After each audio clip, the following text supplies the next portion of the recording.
Hello everybody and welcome back to That's Football. We're live for Croatia against Spain in the Euros. This is a game that actually has two games today and they'll play each other. So we could be looking at a France-Spain quarter-final if France win at 8 o'clock and Spain win against Croatia. Now, that's probably the favourites. But Craig, as we saw yesterday at this time, it wasn't Netherlands who went through and it wasn't Portugal who went through.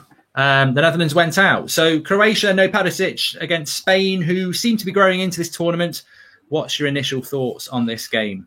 My initial question is, what was the accent at the start? Because it was a bit of a hybrid. You started one way, and then we kind of segued into another. It was good. I liked it. I didn't know whether you were going Spanish, Italian, Croatian. Look, I got no idea. I know, it happened to me as well. I started off one way and just go, I don't know where this is going, but I've committed to it, so I'm going to keep going. Look, the problem for Spain is going to be, can they put the ball in the net? If they can put the ball in the net, I think they'll win the game. But, it's easy me saying that, but we've both seen how Alvaro Morata and Gerard Moreno have been during this tournament, so it's going to be an interesting one, but I can't see a way for Croatia to go through without Perisic. I just can't.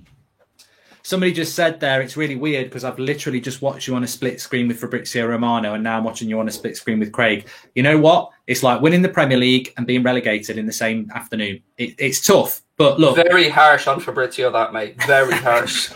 No, it was a good interview, but I enjoy these watch-alongs with Craig. So, we're looking forward to this one. And we've got the team news as well. Obviously, we know there's no Perisic. So let's go through the team. Where have they got it? Worse and worse. Come on, give us the team news here. There we go. So we've got Spain first. Simon in goal. Azpilicueta, Garcia, Laporte and Gaya as the fullback on the left-hand side. So no Torres. He's left out again. Koke, I can never pronounce his name. Busquets, Pedri, Torres, Morata and Sarabia as the front three. Then you've got for Croatia, Livakovic, Juranovic, Vida, Kaleta, Gvardiol. I can do the midfield, Modric, Brozovic, Kovacic, and then Vlasic, Petkovic, and Rebic, because there is no Perisic who has got COVID and probably wouldn't even be back for the quarterfinal. So, yeah, look, it's a very good Croatian midfield. There's no... I love being on the other end of this, by the way. It's very rare that I get to sit back and watch somebody else stumble through the pronunciations of names. It's very tricky, isn't it?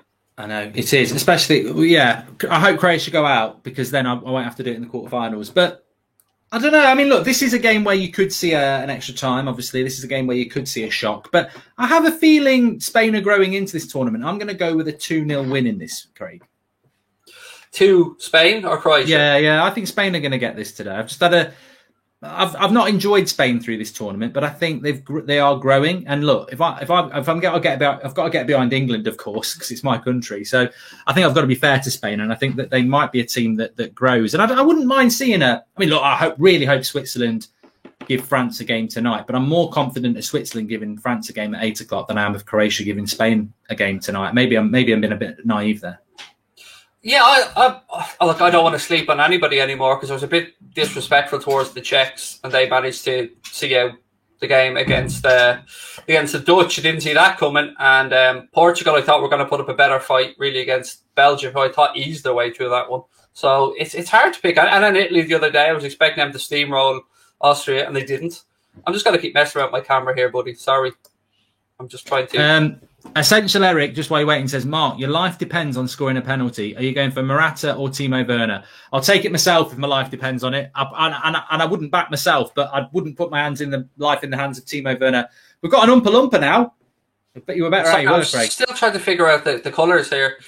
It's the I feel like singing that song. Oompa Loompa, dippa-doo-doo. I actually have a gif of me doing that. Yeah. Literally with the Oompa Loompa. I'll tell you what, this is it. If anyone wants to get... That better? Yeah, that's better. You could make a career, Craig. Get fake tan in these fake tans take an hour to come through or 2 hours. Yours instant fake tan there. Instant tan. There we go. Instant tan. A new. I tell you what, actually, the wash and go deal is starting to move through. Look, will you stop? Will you look? Look, they've sent me some bottles, but because it's in a green bottle. I said use the bottles, mate. They've sent me absolutely nothing, not even an email, nothing. Look. So wash and go if you're watching. Do you know what I mean? Hit me up. I washed and went. But I've got about 20 bottles of it now. They're trying to learn. They're trying to lure me. They're grooming Here's me thinking they were showing me some love as well, but no, nothing. Not even a face cloth, mate. Nothing. Here you go. Here's a bottle for you. You can pick it up because it's invisible anyway. People think you've got it. Yeah. I always do that. Have you copped on the mirroring yet? Because I'm at this 3 years and I still don't know which is the right camera side and which isn't. Yeah, you go to your left. If I did it now, I promise you I'd still get it wrong. Look. Right, so I initially got this way. It would be funny if we got someone in your house. It'd be really funny if we got someone in your house. When I went like that, a fist comes in and punch in the face. We missed the trick there. That would be hilarious. My missus would do that free of charge for you. Yeah, no I'll problem. tell you what. I'll pay her to do it. There you go. I mean, it's about time somebody gave her a few wild mates. You know what I mean? And I say that, but I haven't seen. I don't know what money looks like anymore. I don't know. I just do what I'm told. Yeah. Craig is so goated. Says Craig, you're doing it again. I tell you, last night I had you know when you're not on a show, you don't have to watch. I know you're part of the channel now, but you don't have to watch. People asked you. He was messaging me last night in the super chats. Where's Craig? This, that, the other. Craig. It's like, no, who do I invite for that? so many different accounts, and you're basically just burning all your wages. I know, and that $5's gone a long way, isn't it? That €5's gone a long way. It's gone a long way. So yeah, I'm going to go 2-0 to Spain. What are you going to go with? You know what? I agree completely, 100%. I think 2-0 to Spain, but it's where the two comes from. That's the big question, isn't it? Really. I'll tell you what, we've got a cracking halftime chat as well. Oh, top five captains in football. I think that's great. Belter. That's a belter. That is a good one. Enjoyed your interview with Fabrizio Marx as Connor. Yeah, we were just talking about that's Connor. Another one. Jeez, Connor were broke. Yeah. Connor. No, that was a freebie. I read that. We haven't had any super chats in yet. Come on, I won't be able to pay Craig. We need at least a £5 in super chats. Otherwise, this is a loss earner. This chat. Other words, I'm on 4 bottles of wash and go for this one. Yeah. I've actually got 11, so I can send you one. Very. Yeah, no, I can't say that. I was going to say something about it. Did you watch Brazil yesterday, Craig? Says Reese. I did, and you know what? As I say, the Copa America continues to be god awful, and they drew 1-1. They drew 1-1. Neymar was on the bench. Fred didn't play. Fabinho played. They basically put the B team out because they were through, and they drew 1-1. But I keep saying I'm not going to watch any more of it, but then every night I end up watching. I know I'll end up watching Argentina again. So, hey, we've I got love their shirt, by the way. Their shirt is amazing. Zig and Zag's giving us $5 it is. Thanks for this first super chat, Zigzag. There you go. If you want to do your super chats, you can do that through the $sign, and make sure you subscribe. Bottom right hand corner. It's on the ITV in the UK. We'll have the banter with the RTE again. The timer. I've got Everybody Loves Raymond on TV here. Actually, I should probably change the game, shouldn't I? Yeah. Don't worry. It's probably already kicked off in Ireland. You know, I don't know what they're doing, but the timer is. We're still in extra time. We're still in extra time from the other day. God, yeah. Do you know what? I searched myself and Connor searched on Twitter about this, and it's apparently a big thing. And I think yesterday, with the way we were speaking about it, I think RT are certainly getting more coverage than they've probably ever gotten over the clock. And I sent you a screenshot of their own clock in their own match with 2 different times. We're probably one of the big drivers of this. You know, RTE's probably never been so popular. It's going to be 2-0 to Croatia, says my nan's got bunions. Thank you very much there. I'll put it up on the screen. There you go. You're a bit famous. We can do that on these streams, actually. So thank you very much for that. Somebody give Morata a $5 to score at least. And let's hope for an upset, says Advath Warrior. No, you see, I actually do want Spain to win. Spain are growing on me. They really are. Thanks for the super sticker from Renate. But Spain are growing on me because actually I think that we've already got Belgium, Italy as a quarterfinal. We've got Czech Republic, Denmark, which I think will be a good quarterfinal.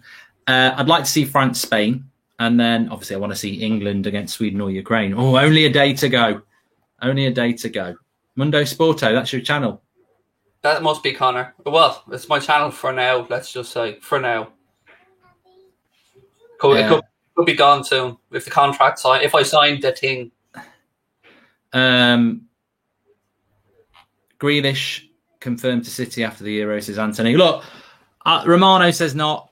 I've been told by a couple of people it will happen. I never said it was like going to get confirmed before the Euros. I've always said it's going to happen after the Euros. So it's a very hard one to sort of justify who's right and wrong. But we'll just see whether it happens after the Euros or not for 88 million, won't we? But I've been told it by a couple of people, so we'll see. Let me just quickly reply to Andy there. Do you know what, Andy? You are right, but I will say that one commentator that the BBC Red Button have doing the Copa America, I think he's fantastic. I think his knowledge of South America. Is it Tim Vickery? No, I don't know who this guy is. Tim Vickery is brilliant, very knowledgeable on all things Brazilian and South American football. But this guy they have on, he's doing all things Brazilian, eh? Tim Vickery, okay, all right. No, he's like Brazilian based. I mean, sorry, he lives in Sao Paulo, I think. But sponsored by Manscaped, is he? Aren't we all? You use yours on your head as well, don't you? Come on. I'll be honest with you, mate. My missus nicked mine. Oh, look at you. Yeah, she's a fan of the Brazilians as well, then. Well, you know, she was using a weed whacker, and then she decided to change her. Oh, God, I'm dead. You're dead. Not only do you post pictures of her and her age, now you're telling us, yeah, you may as well get her an OnlyFans. You may as well. We all know so much.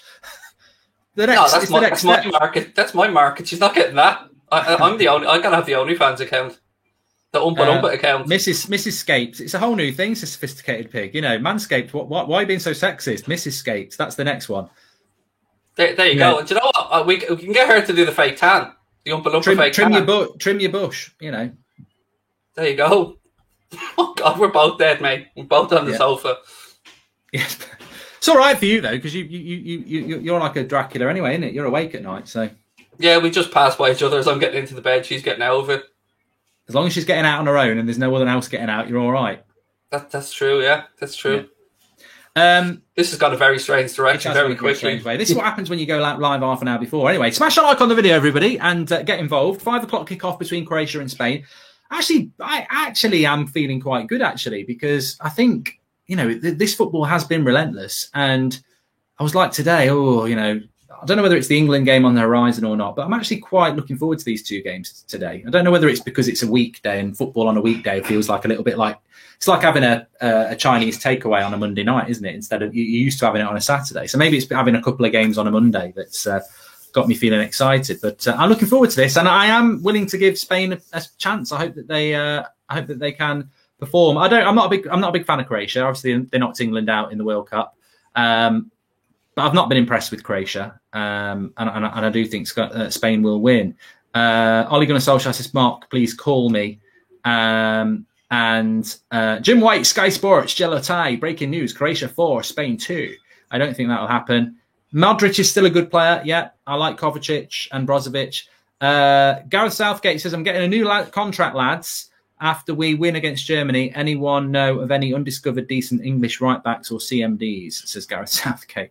You've got enough right-backs, mate. Fabrizio tweeted, it's not going to be anything I don't know. What's this, by the way, I heard about Harry Maguire absolutely doing Reece James at some test they did at England training. Oh, agility or something. This is something for the Arsenal fans. Arsenal want Nuno Tavares, as announced yesterday, set to offer around 7 or 8 million to sign him from Benfica. Price tag around 15 million, but add-ons will help to agree on paper. He sounds fantastic, Nuno Tavares. I think he's quite a young lad, isn't he? We'll add him to the list with Maddison and everybody else at the time. At least it's more realistic. He is 21 and he's a defender. So, yeah, that's more Arsenal's level. Some young lad that no one else wants, but could be fantastic. Could be fantastic. Read the super chat of Gareth. It's already out there, Samuel. Get your glasses on. I see they turned down a 30 million offer, didn't they, for Smith Rowe from Villa? Yeah, well, this all fits in with Grealish going to Man City, doesn't it? They've got the money coming in and they're trying to get a replacement in. Good player, Smith Rowe, but I don't know why Arsenal can't do that. I can understand why Villa want to do that deal, but Arsenal can't do that deal. They absolutely can't do that deal. It would be such a admission of, Villa are better than us that they just couldn't do it. Craig and Mark, Spain to get to the final considering the tough run of games, says Advath. Look, Spain against France.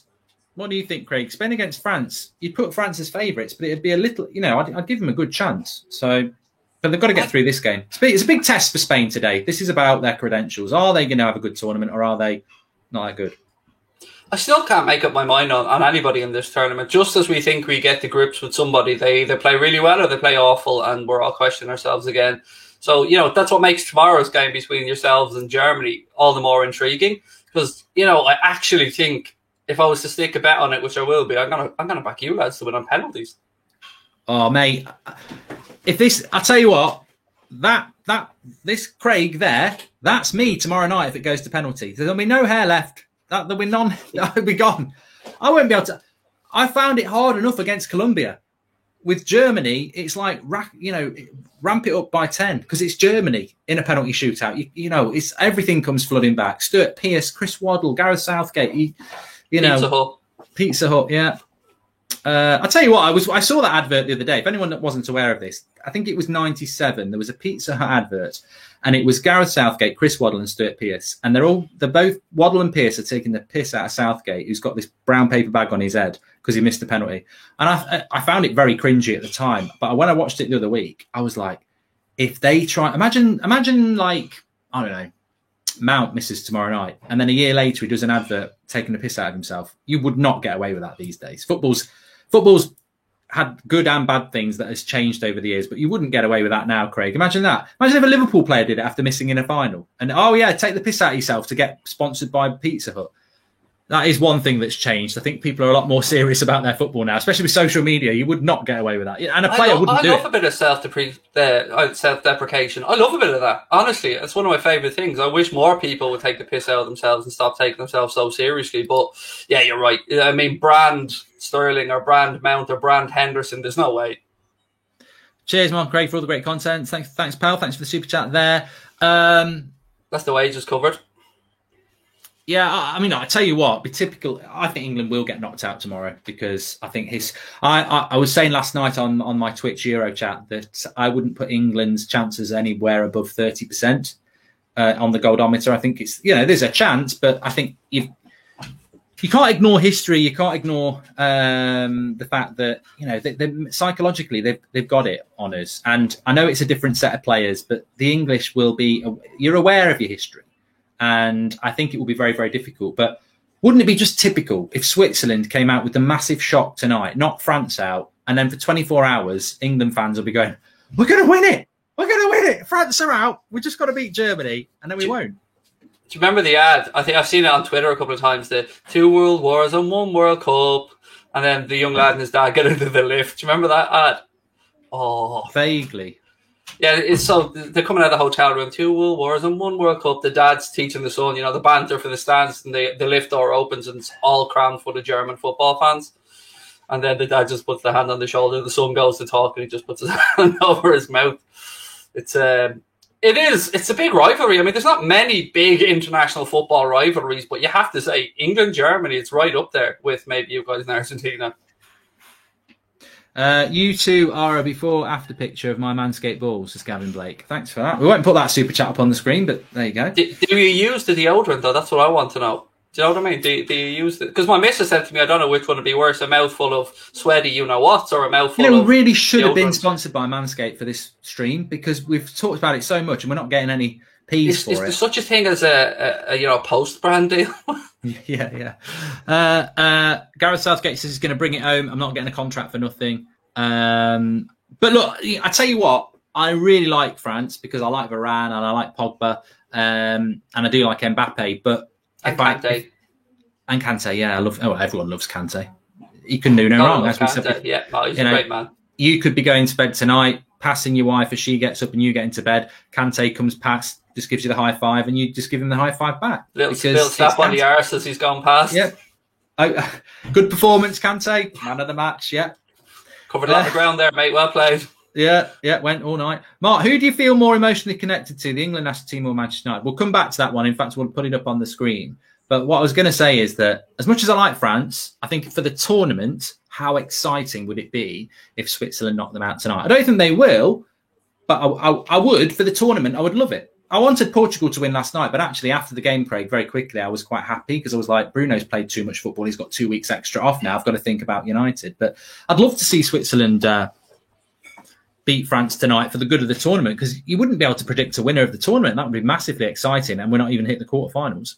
whoever gets through the left side of the draw, I think has really earned their place in the final. I mean, if you're Germany and England right now, you're looking at the side of the draw opening up with Denmark, of course, getting through. And you're thinking, oh, you would have probably been planning out if we made it to the semis, most likely against the Dutch. And, that side's opened up now. So, look, I will say, whoever gets through the left side of the draw, whether it be France or whoever it is, they've earned their place in the final. It's a much tougher side. Yeah, definitely. That question below is quite an interesting one that we can all answer, both in the chat and us two as well. How emotionally connected are you to the England national team or Manchester United? And obviously we'll get Craig to do it about Ireland and Liverpool. I've got to be honest, international football for me was everything when I was a youngster. I loved it. I mean, I was so young, ridiculously young in '86, and I just sort of vaguely remember playing with toys in the living room. And it felt like the longest game ever when England played Argentina and he did that handball. I have got no I was way too young to understand. I mean, I was literally probably 4 and 14. And I was a bit older than that, actually. 5, I think I was. And maybe 6. Yeah. What am I on about? Well, it's getting to 14. We'll get there. Yeah, I was 10. All right. No, I wasn't really. But and then 90, I remember that coming home from primary school. And I remember sports night on a Wednesday night. I'd put it on and England would be playing internationals. And internationals in them days were a lot better. You didn't have this bloody international break shit in the late 80s. It was literally Lineker and co would play for England on a Wednesday night and they'd have played Saturday at the weekend in the first division and they'd play the following Saturday. So the international game was just midweek. It was great. There was no international break. And I loved international football. And then I think after 2006, that was it. That was it for me. I just switched off for about 10 years, a decade. And then the last World Cup, it sort of got me back in. And now I'm at that stage where with international football, I enjoy the Euros. I enjoy the World Cup. I've got very little interest in friendlies or qualifiers. And comparable to Manchester United, I wouldn't give the World Cup. If I had to choose between England winning the World Cup and United winning the Premier League, easily United winning the Premier League. I'd rather win the World Cup than win the FA Cup with United, but Champions League and Premier League any day of the week. I don't care if I die never seeing England win the World Cup. I'd rather win the Premier League or the Champions League. So where do you sit on that with Ireland? Because if you won the World Cup, that would be like winning £1 billion as an Irishman. So that's probably a bigger thing. Definitely. I mean, look, I was 1990 and 1994. I was all about international football. Since then, like you, I've tailed off a little bit. I'm intrigued to see how the next generation come through. But I would swap Liverpool winning the Premier League for Ireland winning the World Cup because of what it would mean to the country and the fact that nobody would do a drop of work for at least a month. And it would be... I mean, you probably remember, you've seen the welcome they had back from Italia 90 over here. They filled out the Phoenix Park and stuff. It was just crazy. So, yeah, look, it will fill the nation full of pride, and we're a small little country, so, look, it won't happen, but I'd love to get back to the days of feeling like I did in Italia 90 and USA 94 about international football. It was special. It really was. Yeah, I agree. And there's a lot of people saying you're talking out your arse, Mark. Well, that wouldn't be the first time. But, no, I think for Liverpool and United fans, it's a very different thing. I mean, Liverpool have this mantra of Scouse, not English. So Liverpool are quite similar to United fans. We don't, we like the England international scene, but our clubs are far more important. And a lot of people don't understand that. But look, I think if England won the Euros, I'd be running around with my top off, loving it. And I can't say how I'd feel because I've never experienced it. And it would be amazing. And as I said, if England managed to beat Germany tomorrow, until we get knocked out in the quarterfinal, 4 days, it will just be it's coming home. The flags will be on the cars. Badil and Skinner will be minted. It will just be absolutely mayhem for 4 days because that's what the English do. If we beat Germany, we basically think we've won it, even though there's 3 games still to go. And look, I'd be guilty of that as well. But yeah, if you're offering me the Premier League next season or England win the Euros, I'm taking the Premier League next season. But maybe that's an indication of how far off United are from winning the Premier League these days. It's like, I was just to say, it's probably more likely for you to win the Euros. Yeah, probably. Actually, you're probably right. It probably is. Players are coming out on the pitch. Copenhagen, Craig. So I like that Copenhagen pitch. But it's like an office block part of the stadium, isn't it? It's a bit old school, isn't it? It's a bit kind of the stadium's right on top of the pitch. Well, apparently it's part stadium, part HSB HQ. because it looks like that, doesn't it? It looks like a bank office on the sides. But also, it's a fan. I don't know what the capacity is. I don't know whether it's gone up, but yet again, it could be 25% because apparently it was 25% last time, and it still looks really full. Yeah, that looks fairly full. Yeah, I don't, if anyone knows in the chat what it is, but yeah, I hated the Sevilla ground yesterday. It just feels the technical area is about as big as a football pitch, and there was hardly any people in it. This is a proper Euros tie. Sunny weather, 26 degrees in Copenhagen, and it's fantastic weather. I'll tell you what, we should do some tours, Craig. We should go on tour. Anfield Agenda and United Stand on tour, and we'll go around like Copenhagen and Norway, India, America. Sign me up. Sign me up. I love traveling. Sign me up. Most of the crowd will be there for me, but there might be 5%. There'll be a few groupies hanging around waiting for you. There's always a few weirdos in talking for a few minutes. Are you Bateson? No, I'm not, mate. Oh, well, you look like a Ginsfeld. We could sell it as that, Goldbridge and Bateson, and then people might not realise if you put the accent on. I don't know how Bateson talks actually. I think he's played in one of the big football games, hasn't he? I've seen him with his shorts coming down. There's hope for us all yet. Oh no! This is the thing. This is the summer. I'm far too fat and old to be playing now. I'm playing goal. I'm nearly running out of time now, and this is the summer. There's all these big tournaments going on. I've not been called up to any. I'm stranded on this island, mate, and can't get off it to anywhere. Do you know what I mean? At least you've got options there. I'm stuck over here in Ireland, just waving at you all through a telescope. You can get on a plane. I don't know. Not yet. Or a boat. Do you drive? Yes, of course I do. Well, a lot of people don't, A lot of YouTubers haven't passed the test because they're all based in London, aren't they? They're all on the tube. This goes to show how much you actually listen. Do you remember a conversation about advanced driving qualifications and me asking you? Yeah, I do actually. Yeah. See? But because I'm so busy, my brain retains useful information and dumps shit. So whilst I will have listened to that, it's been filed as irrelevant very quickly. We're 4 minutes away from kickoff. I'm going to 2-0 to Spain, and I think Craig's going 2-0 to Spain. Well done for remembering that, mate. Well done. That's obviously relevant to what we're doing for the next 2 hours. 8 o'clock. Forget about later on. Yeah. Do you think Ivan Toney would do well if he played for a big club like Chelsea, Man United, Liverpool, or Man City? Kyle, I mean, it's a Premier League question, which is also very welcome. I really hope that Brentford keep all their players just for this season. I hate new teams that get relegated, and in the summer, before they come into the bloody Premier League, they sell their players. So I hope he stays, and I hope he does well. Yeah, I don't know who that Ivan Toney lad is, but Ivan Toney's a good footballer. He's look, what Mark said is spot on. I'm so shit with names. I just give it my own interpretation. It's like somebody said to me the other day, you're talking about Locatelli's team. You don't even know how to pronounce it. And I'm like, what? Sasula? It's not how you pronounce it. Sassuolo. Robin. I always get him wrong. Cruz. You don't do Robins because they're sidekicks. So you'd be the Batman scenario. You don't Robin. Don't do sidekicks, mate. The German goalkeeper. He'll be in goal tomorrow. Manuel Noir. I think no. Brentford are an ambitious club. They have plans to stay up. They don't want to be a yo-yo club. They're going to invest. They're going to want to keep Ivan Toney. And I think he feels, after coming up to the division's time at Peterborough, breaking the championship goal-scoring record, I think he'll do quite well. But they'll keep hold of him. They won't let him go this summer. Yeah. I hope they do. I hope they keep hold of all of them. Because I tell you what, the baldy referees are taking over this tournament, mate. Who is it now? Anthony Taylor? No, another one. Another ball guy. I don't know who he is, but there must be a prerequisite to be a ref these days. You must have a bald head. I do have a question about referees, though. Maybe somebody in the chat can answer. You never see a referee with tattoos.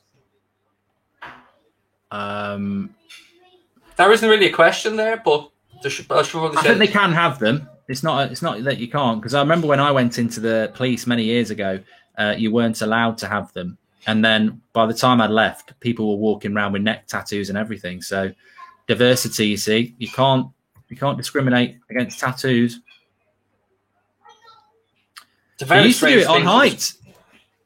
Yeah, same in the Irish Army and stuff as well, and the Irish Police. I think. It was the Irish Police. They used to have a height restriction. Yeah. You going to football, Craig? Seb? Yeah, Daddy. Football. Diving. There is a brilliant referee, Brazilian referee with a tattoo on his arm, and he's a kind of bodybuilder, says Xiao. There's a brilliant female Brazilian referee. I haven't seen her about for a year, but I think she was Brazilian. But, I find the female referees are far better at stamping their authority down on a game. And she's really good. She'd give you a red card and a smile, and you sort of went, "Thanks." How you will? I think she was Brazilian. There's a lot of Brazilian talk tonight, but I think she was Brazilian. Just when we think we're getting out of the Manscaped, we're to drag us back in. Yeah. We should have been sponsored by Manscaped. We could have made them so many references. And the lads in the background now quickly emailing. We've just kicked off. We've just kicked off. We'll do a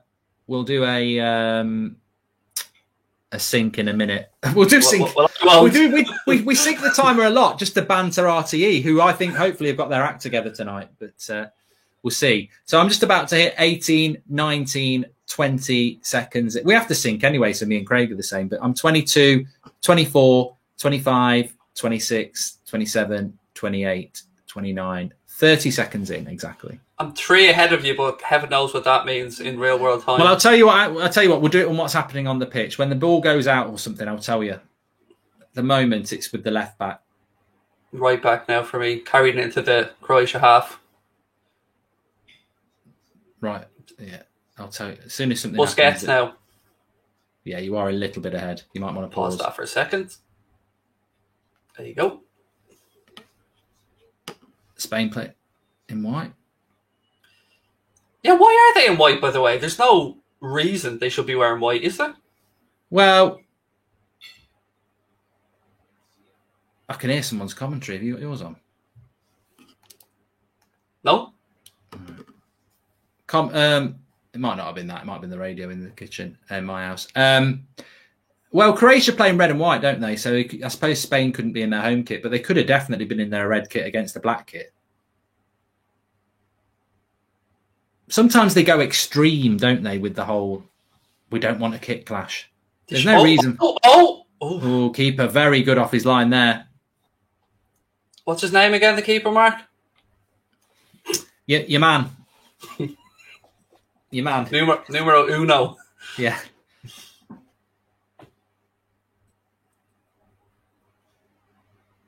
Mark, this referee is the one who sent off Nani against Real Madrid. Is he? Oh, he shaved his hair if it is. I think this ref has shaved his head, to be fair. I remember him having more hair previously. Either that or he's used Stevie White's app and made it into real life. He wasn't going to be careful with bold people, though, because he might have an illness.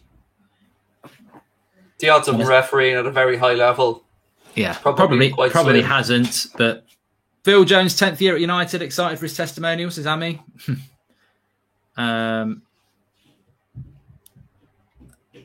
Extreme kit clashes because the worldwide audience is wide enough. They still, what's that?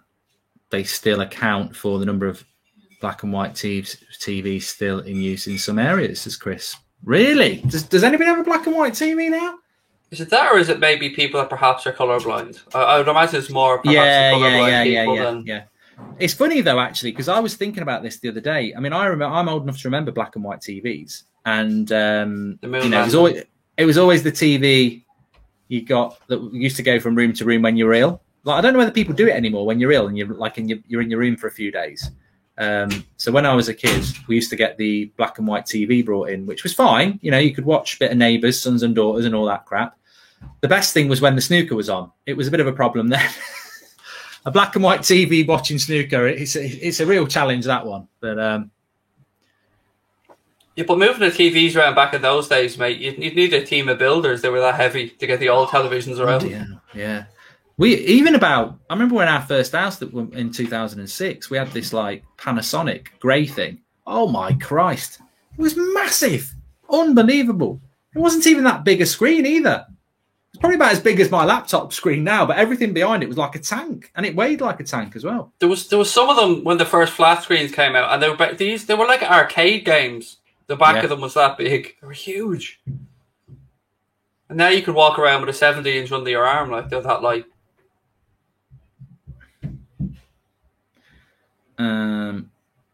I'm just getting rid of some idiots in the chat. Don't worry. There's always a few they have to ruin the fun. Soryan's gone, don't worry. I mean, complete and utter idiot. Complete and utter idiot. Like, show the match. I mean, watch-alongs have been in existence for years, and you still get people saying, show the match. I mean, it shows what a virgin you are of watch-alongs, because there is no YouTube channel that shows the match. It's a watch-along, mate. Like, normally I feel some sympathy, but this is free to air in probably most of the world. Yeah.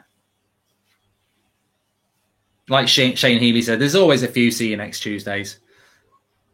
Yeah, I mean, yeah, you spend years building up a channel, getting your towards $500,000 just so you can show somebody you've never met and get a copyright strike and have your channel closed down. And lose. It was very easy to do, actually. Just turn the camera. There you go. See you all never again. It's been a blast. Sorry about the 4.5, 5 years of work we've put in on That's Football. Adios, everyone. One lad needed to see the game. It always makes me, on a serious note, though, I do see... here we go. Oh, it's behind him for Spain there. I think it was Coke, who I can't pronounce his name. Coque, probably. In Spanish, it's probably Coque. Anyone know how to pronounce Coke's name? Cocky? I don't know. There's a player down injured here. Yeah, there are these channels out there who do like the compilations. They'll spend 10 minutes with compilations of Ronaldinho or something like that. And I always think, how are you getting away with that? Yeah, I mean, I really don't know what fair use is. On YouTube, it's very hard to gauge. I think football clips are just, I would never do it. I just think it's a big no. I think even a picture I wouldn't do. Like, I wouldn't screenshot a picture of this and go, look at this for a shit finish. I just wouldn't do it. It's Coque. Yeah, I thought it was Coque. There we go. Learn something new. There are channels monetized and everything that show whole Simpsons episodes. And they're monetized. I don't get it. Like, there was one guy, we got a copyright strike against him. He made 1,200 quid off one video it was of just all of my clips, like one video, 1,200 quid. I don't even. Mate, imagine how many people are doing that for me. I'm not being a big head, but because I've been doing it longer than you. I've pointed a few of them out to you. Yeah, I know, it's ridiculous. I'm not comfortable with that, really. Not comfortable with that. People, I don't mind seeing them on Twitter and TikTok. I've got no problem with that. But, you know, people who do like YouTube videos of your best bits and all that, and it's like, you cheeky bastard, come on. There's all you've done there is, you know, get bloody Microsoft Pro and basically clip all our content and put it together for 10 minutes. I got one guy email me who ran a Mark Goldbridge Best Bits YouTube channel or something like that. And he emailed me to say, I've been getting so many copyright strikes lately that I'm reaching out to content creators, asking what they like a revenue share. And I said, do you want us to give you a revenue share of our own content? And you want Mark to give you a revenue share of his own content? I mean... Oh, mate, I don't mind that. I don't mind that. At least that... That's how United Stand Clips started. The lad who did it was just contacted us and said, I want to do that. And we were like, you know, we struck a deal. I get 99.5% and he gets a bit like your deal to come on this show. He gets €5. Just thinking that, yeah, he's got an upgrade on mine. No, but I don't mind that because it's common courtesy. I've always got time for people who are innovative, but when they do it behind your back and then, you know, but ask the world. Some people would say it's innovative to just try and get away with it. But some of the TikToks are hilarious. What? Yeah, TikTok's brilliant. I've only started. I know you've launched on there recently as well as a Mark Goldbridge official. Yeah, only because you can follow me on Goldbridge official. It's doing quite well actually. Only because I just see so many get sent to me on Instagram, and I thought, you know what, we may as well just whack up some clips on there. But we'll never be as good as the people who actually do it off their own bat. I think TikTok's brilliant for that. To be fair, you and I are almost tailor-made for TikTok clips. Some of the stuff. Mate, there's some big there's football TikTok. There's people I'd never heard of who just do TikTok clips, and God do they love themselves. There's an Irish lad who does it as well, and I think he's a Liverpool fan as well. And they just sit there completely. I know exactly you're talking about. Yeah, talks out of his absolute ass and gets quite a lot of views. So we're tailor made for it. We'd be brilliant at it. Paddy Murphy, I think, is the guy you're talking about. Oh, he talks ass. He really talks ass. I mean, I thought I was anti-United, but I mean, he seems to take it to a new level. I think he's a bit. I think he's a bit of a faker. I don't know. I don't know the guy, but you are right. I looked at it and thought, you know what? I can actually see why maybe myself or Mark would have a go at this, because it is fun. I do enjoy it. Mate, I went to the Gaiety School of Acting in Ireland, just opposite St Stephen's Green. Oh, you have just landed yourself in it now, mate. You've just admitted to any acting background that you screwed now. I went there for about 6 lessons because I wanted to do acting. It's quite a funny story. Basically, I was about 21 and I fancied myself as being in a Scorsese film. So I thought, you know what? I've got a €500, and me and my mate who wanted to do acting, we went to this course. He stuck it out for 2 years. I went for 6 weeks, and then every Tuesday night when I was meant to be doing the acting course, that's what I was telling my missus, because who's not my missus now, because I was going off for a drink with her. So she won't be watching. She hates me. But yeah. Do you blame her? What? Do you blame her? No, it was naughty, but I was in my early 20s. That's what things were all about. Nasty tackle there on a Croatian free kick, no yellow card. But yeah, I did it for 6 weeks, and it was a joke. They got us doing. All I wanted to do is stand in front of the mirror, and go, "You're talking to me," and they didn't get us to do that. It was like, I remember this one thing. They paired me up with this girl, and it was like, you've got to do a scene about a fiver. I was like, what? That's the acting. It's a £5 note on the floor. Turn it into a scene, and everyone's watching you. And I said, "Where's the fiver then?" He said, "Oh no, it's an imaginary fiver." I was like, "Oh, great. All right, okay." She bloody opens up, goes, "Go, action." She goes, "What's this £5 note in my hair?" I was just like, "Oh, great. What am I supposed to do with that?" So I just pulled out a gun and went, "Who loves you, baby?" And he was like, I said, "That's the end of it." You're talking to me. I'm surprised 6 weeks you hadn't got a recurring role in Fair City at that point. I realised acting was not for me, because, you know, all like Jon Snow and that, it always resonates with me. You can do Jon Snow and look really cool, but I bet for 10 years you've been stood there with imaginary fivers chatting about shit like that. You're all, you know, most actors, that's the whole thing, they're bloody acting. Talking out the bloody arse. I couldn't take all the rejection. I couldn't be putting myself out there getting all that rejection over and over again.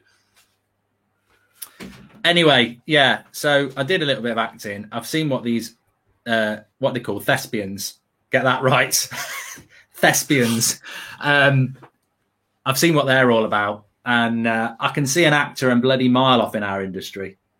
Is it Mark's at home watching Taxi Driver going, "It could have been me! It could have been me! It's so close!" No, I mean in the football industry, I can see these people who act. Like, you know, these people who go over the top. Like you, actually, when a goal goes in. I know, that's your emotion, to be fair. No, yeah, I sort of think, I think you're borderline, but I think some... Malata! Borderline what, sane, or... Side netting from, was it Pau Torres? No, Sarabia. But yeah, going back to your man on TikTok, it's like... And the thing about TikTok as well, it's not live. You know, TikTok is all edited in little clips. So I'm like, oh, bullshit. As if you've got your phone to film a little TikTok and you're that angry. No. Well, if you're live, I think it can happen. Yeah, look, I'm somebody who, if I'm watching the TV at home, I'm screaming abuse at the TV, telling it what it's doing wrong, or telling the people what they're doing wrong. So, yeah, it's not unusual for me to be a bit emotional. It's not unusual for Craig to be a bit emotional. No. Mark DiCaprio says, "MT, I would love it. I would love it if it had been. I love DiCaprio films, but again, he probably is a master of. There was this other week 2. So I had the 5 of the first week. Week 2 was Native Americans. Like in the cowboy films.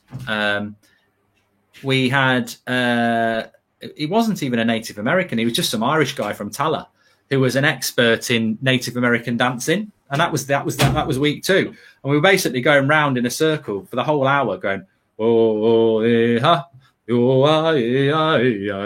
was like that for an hour. I tell you what, if somebody had filmed this now, it would be hilarious. Could have been on a wagon wheel out there very quickly. Yeah.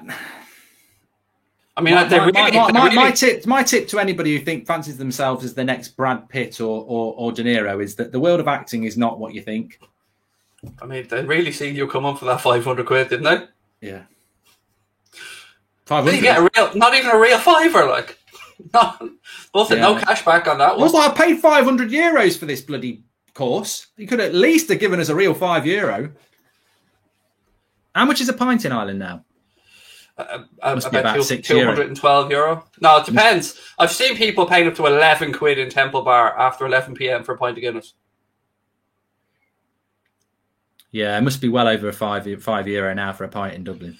In Dublin, yes, you can get a fiver pint. You can still get them, but you're not getting like Heineken or anything like that. I mean, to be fair, Wetherspoons have only entered the market here in the last few years, and they've kind of shaken it up a little bit. Yeah, that's a good idea. The Irish should love Wetherspoons. Sync, please, says Blagden. We are just past 15 minutes. 15 minutes and 5, 6, 7, 8, 9, 10. What's RTE on? 15, 8, 9, 10. Here we go. Oh, he's missed it. Koki. Okie Koki. Oh, Okie Koki. He's missed it. Your shit. It's a good ball, that. Lovely ball. That's an awful finish. I'm go with his left. Go with your left. He's got to bury that. Should be 1-0. You put your left foot in, your left foot out, in, out. Koki's fucked it up.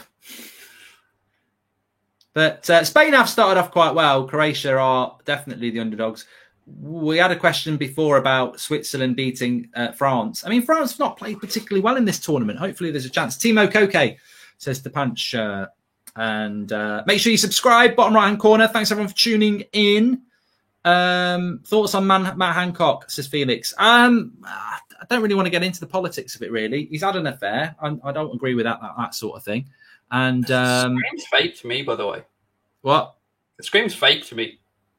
Yeah, I mean, there's all that sort of talk. I mean, the immoral thing for me is whoever's filmed it, because apparently it's a secret camera in a smoke alarm. And, the right to private life, I must admit, I'm pretty big on human rights. I'm not a human rights lawyer or anything like that, but I think you've got a right to a private life. You should not be being filmed, and if you don't know you're being filmed, I don't like that. But do not take the 6-week €500 course in human rights law. No, I've been better off. It is mad though. In this day and age, you really have to be so careful everywhere. Yeah, well, we are live for 2 hours most days. We're very aware you've got to be careful what you say. Mark, I think you would be good in a Guy Ritchie film. Goldbridge sounds like the name of a character in Snatch. Bricktop, Turkish, and Goldbridge. Yeah, it's become a bit of a cliche, Guy Ritchie films, but I did quite like the one quite recently. Was it called The American or something like that?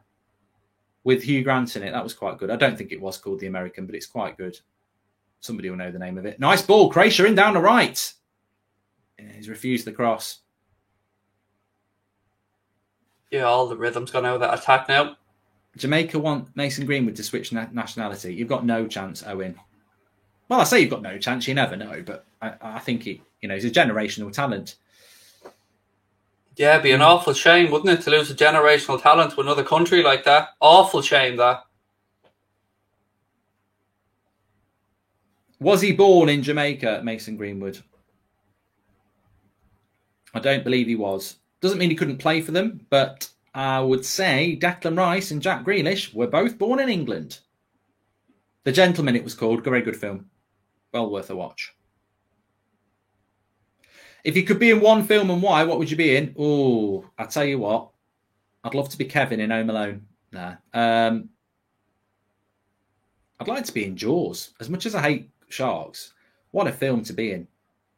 Especially the last half an hour when they're on the boat, the three of them. Oh, what an iconic I've got a bit of a strange... I've got two answers for that. One would be... Oh, he's missed it. Timo. He's looking for a handball here, Mark. Might be a handball here. He's got it. It must be a handball because it's a simple header by Timo Morata. No, he's not going to get a handball for that. Timo Morata at it again. How has he missed this? Oh, my God. He was missing the goal as well. Timo Morata. This is right on his head. Right on his head. And he's headed it. Oh, the same play on. Definitely nothing being given. Definitely not a penalty, but it definitely should be a goal. Timo Morata up at it again. He couldn't hit the ocean from a boat, talking about Jaws. Bloody useless. Right on his head, edge of the 6-yard box, back post, and he was heading it wide the other way. My God, he's shit. He is proper shit, isn't he, Morata? How does he get Spain should probably be happy they don't get a penalty. They're run out takers at this point. I've got to be honest. He is shit. Like, if he's... Oh my Christ! Oh! Get De Gea in goal! Oh my God! Get De Gea in goal! You bloody Oh my God! We were giving Spain the big up at the other end, and then they've just gone and absolutely had a mare. We thought we'd seen it all with keepers, Mark. We thought we'd seen it all. Well, we've just seen he may as well put a hat on because he's a hat in a... He probably needed a hat. Oh, my God. He's not even in the sun. There is a sunny area, but he's in the shade. It's a pass back. Oh, my Christ. Oh, my God. Trampoline toes. Couldn't trap a mouse. Look at that. So nonchalant as well. It's a ball back to the keeper. He's gone to control it. He's completely missed it. Lukaku's in goal. What a terrible first touch that is. Timberland boots. Oh, I'll tell you what, that first touch. First touch is a bloody... Wow. The Bravkas are home now doing cartwheels. Unbelievable. Should have picked De Gea. What have we just witnessed as Axel? Simple Simon. He's in goal. What a prat. Well, I tell you what, for the game, it's brilliant. But... Oh, my God. It's very reminiscent of the Dutch game. You get Malen with a chance he should score, and then up the other end, De Ligt gets red carded, and you get Morata with an absolute prat of a miss. If that was Harry Kane tomorrow, I'd be still punching the bloody table. It's a knobhead miss, and then it just shows you how, if you don't take your chances, it can be chaotic. I'm gobsmacked, mate. I'm not very often lost for words, but. You don't see that. That's the sort of thing you see in a pub game when your goalkeeper's not turned up and you've got to put an outfield player in goal who's had 20 pints the night before. Like, it literally has. That ball has travelled so far. Was it a back pass as well? Yeah, it was. No bobble or anything on it, by the way. There was no, he wasn't looking at the ground because it jumped up over his foot, but that 30-yard back pass. So arrogant from the keeper. He didn't even keep eyes on it, like. Romelu Simon in goal. Busquets. I tell you what, first touch goal, in Sainsbury's car park, it's first touch in the bloody back of the net. Unai Pratmon, says Owen Stanley. Man, I tell you what, if you're Spain, don't sleep on Timo. Bloody, that miss from Morata is criminal as well. I know the goalkeeper's going to get all the mistake there, but come on. That miss by Morata. And Koke had a couple of decent chances as well, and then... I'm not being big-headed. I would have scored both those. I'd have scored Koke's chance and Morata's. I'd be on a hat-trick if I was playing for Spain. Well, I'm left-footed, so I'd have fancied myself on Koke's one, to be honest. I would have buried the header. 100%. And I tell you what, it'd be 2-0 because I would have scored 2 goals, then I would have gone in goal and I would have controlled that back pass as well. I mean, he didn't even get on it, like nothing. It was just... Well, a slight glance, but like not even a solid part of his foot or anything. It was just awful. What a prat. Dubravka's well happy, like you say. Dubravka. I mean, Spain have just had a very strange tournament with penalty misses and weird goalkeeping, and it's just been odd. And yet Thiago's still not playing. I don't get it. And how did he get in ahead of De Gea, this keeper, by the way? How? Because the Spanish have always had a problem. De Gea, for some reason. I don't know what about, but they do. That was, oh my God. I couldn't believe what I was seeing there. I thought, I think he got the ball there. Croatians were appealing for a penalty, but I think he got the ball. As you said, though, this is probably the best thing for the game now. Yeah, definitely. I was wondering how Croatia were going to score today. With no Perisic, we were thinking, where's the creativity going to come from? Well, Busquets seems to have given it to them. We could have gone down there. Side netting, Croatia. I think he was off. I think he was offside originally. Enkelman, sorry. against Villa for the Mighty Blues. I remember that, yeah. Well, I remember the one for, was it Paul Robinson in goal when Gary Neville passed it back? But I think that bobbled. Look, mate, the worst of them all was Pepe Reina, Sunderland beach ball. Yeah. That was ridiculous how that was allowed to stand. That error there is the sort of error you make at five-a-side when you're not concentrating. That is shocking for an international quality goalkeeper to make a mistake like that. In a knockout game. Yeah. When your team's having trouble scoring anyway. Goal of the tournament. Yeah. Oh, Rob Green versus honestly, the USA it was. I can't believe that. I cannot believe what we've witnessed. Well, it makes it interesting because Spain have got to get back into it now. But let's not sleep on Timo Morata. What a shit striker he is. He'll score, though. Oh. I think it's leading into my bet nicely. I've got Spain to win and both teams to score because it was fairly high odds. And even I was doubting the ability of Croatia to get one in this. But, yeah, I mean... That's probably the only way Croatia will score. Well, that's a good run here. It's just... Spain are playing shit. Let's just run it. I think it was Laporte there and he just fell over. Oh... What do you make of Kovacic, by the way? I've got to be honest and say that I probably didn't give him the credit he deserved until I'd really watched him more closely at Chelsea. I really like him. I do really like him.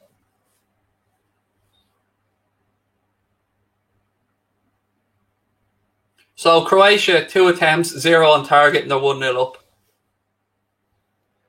There you go. Welcome to the weird, wonderful world of football, ladies and gentlemen. No shots on target, but you're 1-0 up. I've spoken about Kovacic quite a lot on this channel, and yeah, you know, like a player who plays for a rival that I just really like Kovacic. Another good cross, another crap header. Saul Goodman was here. Thanks for the super chat there from McCladen. Shocking by Spain so far. Well, they should be 1-0 up and they're 1-0 down.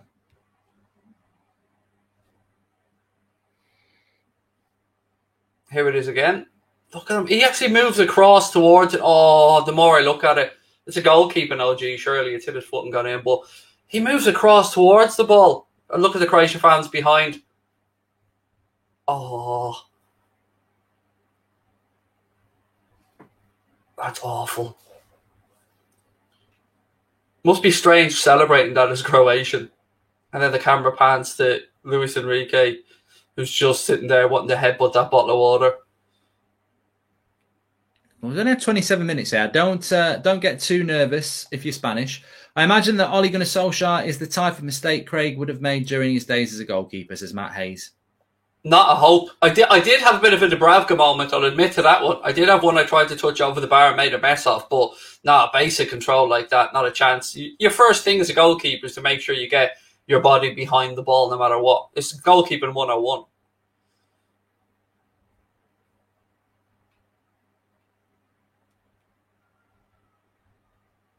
Plus, you know, you want to make sure your players would usually know to give it to your stronger foot as well. So I'm gathering the keeper's right-footed, and if he is again, there's no excuse.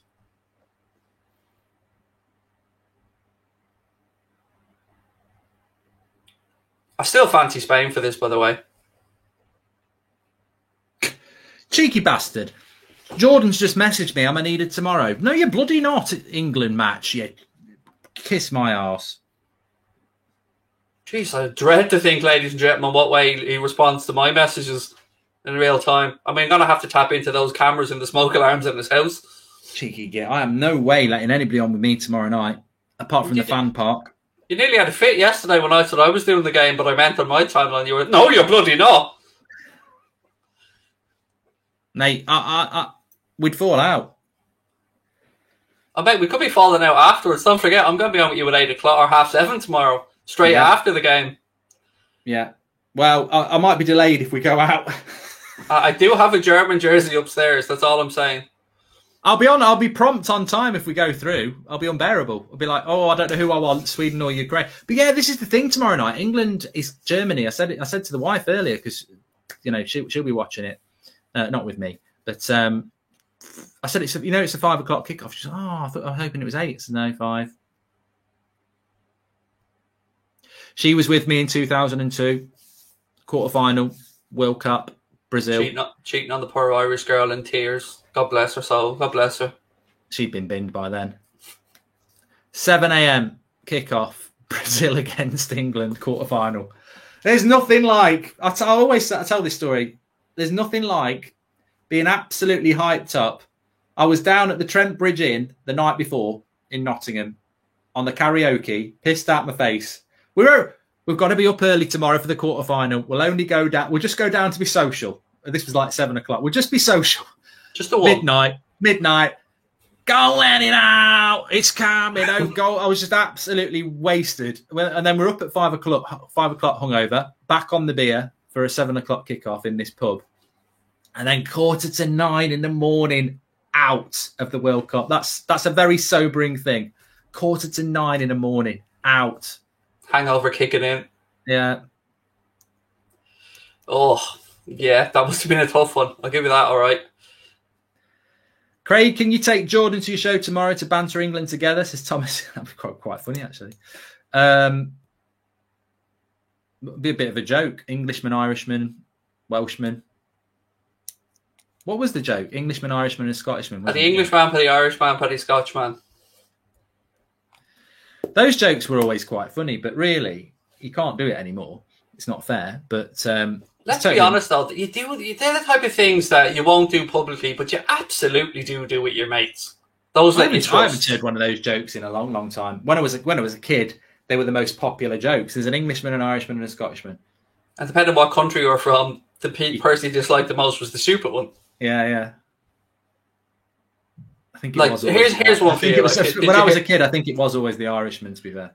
And of course it was for you guys, and for us in Ireland, it was the Kerry men. It was always the Kerry men. So there was one guy. Do you remember the Kerry man who was ironing his curtains? He fell out the window. There was loads of those type of things. But you're right. You wouldn't get away with them, and rightly so these days. But I have a very odd sense of humor. I have a really dark sense of humor. I find the strangest stuff funny. Why is Sonaga's not playing for Spain?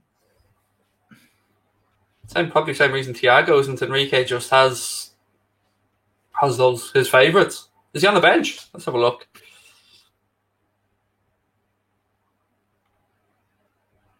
No. Nope. I do like Dani Olmo, by the way. I think he's a good player. He's on the bench today for Spain.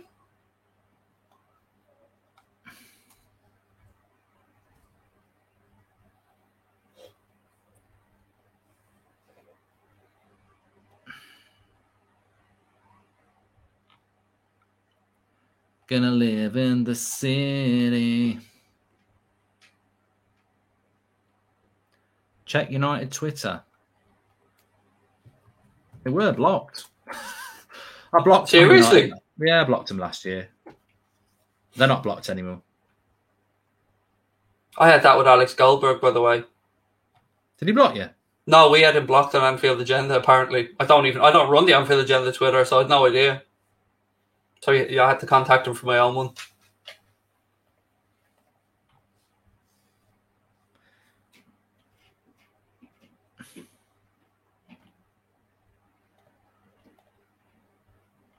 Can we go a whole stream without mentioning that player, that particular Sancho? There you go. I don't know what's up with my camera today. It's focusing in and out of colour the more I move left or right. I think you're under a sunbed. Oompa, loompa, doompa-dee-doo. I've got another puzzle for you. Hey, mate, I saw last night you were moaning about doing a video on Anfield Agenda, and then I saw the Kingsley Coman news, and I thought, oh, that'd be a good video, and then you did it on it. See? You never know what's going to break. Nice ball into the left, but it's going to go for a goal. Oh, that's a corner. Or is he giving it? No, he's giving offside. It's a strange link, that, to be fair. I don't know what I make of it. I'm very worried about the Mohamed Salah situation at Liverpool, if I'm being honest. I think we're being very disrespectful to him, and all I can think of is there must be a reason. Yeah, probably. I feel like his future and Mbappe's future are intrinsically linked. And I don't mean that from a point of view of we're signing Mbappe. I just feel like we're not Sean Salah the respect he deserves here. He's 2 years left. He should be getting a new contract offer. PSG may lose Mbappe somewhere. I don't know who to, and they'll probably turn because they're not going to get Kane. Let's be honest. Now it looks like he's gone to City. I don't know. I think Kane will actually end up staying where he is. Well, he'll probably get the manager's job by the time it's all over.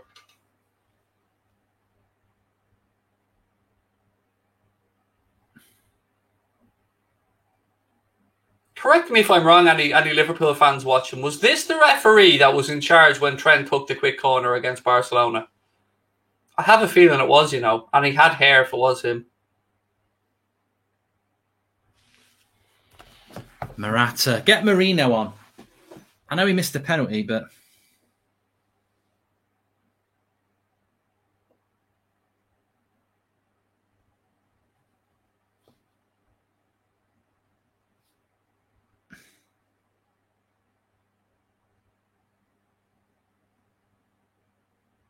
If anyone wonders what Mark's doing now, he's just writing his list of excuses tomorrow in case England go out.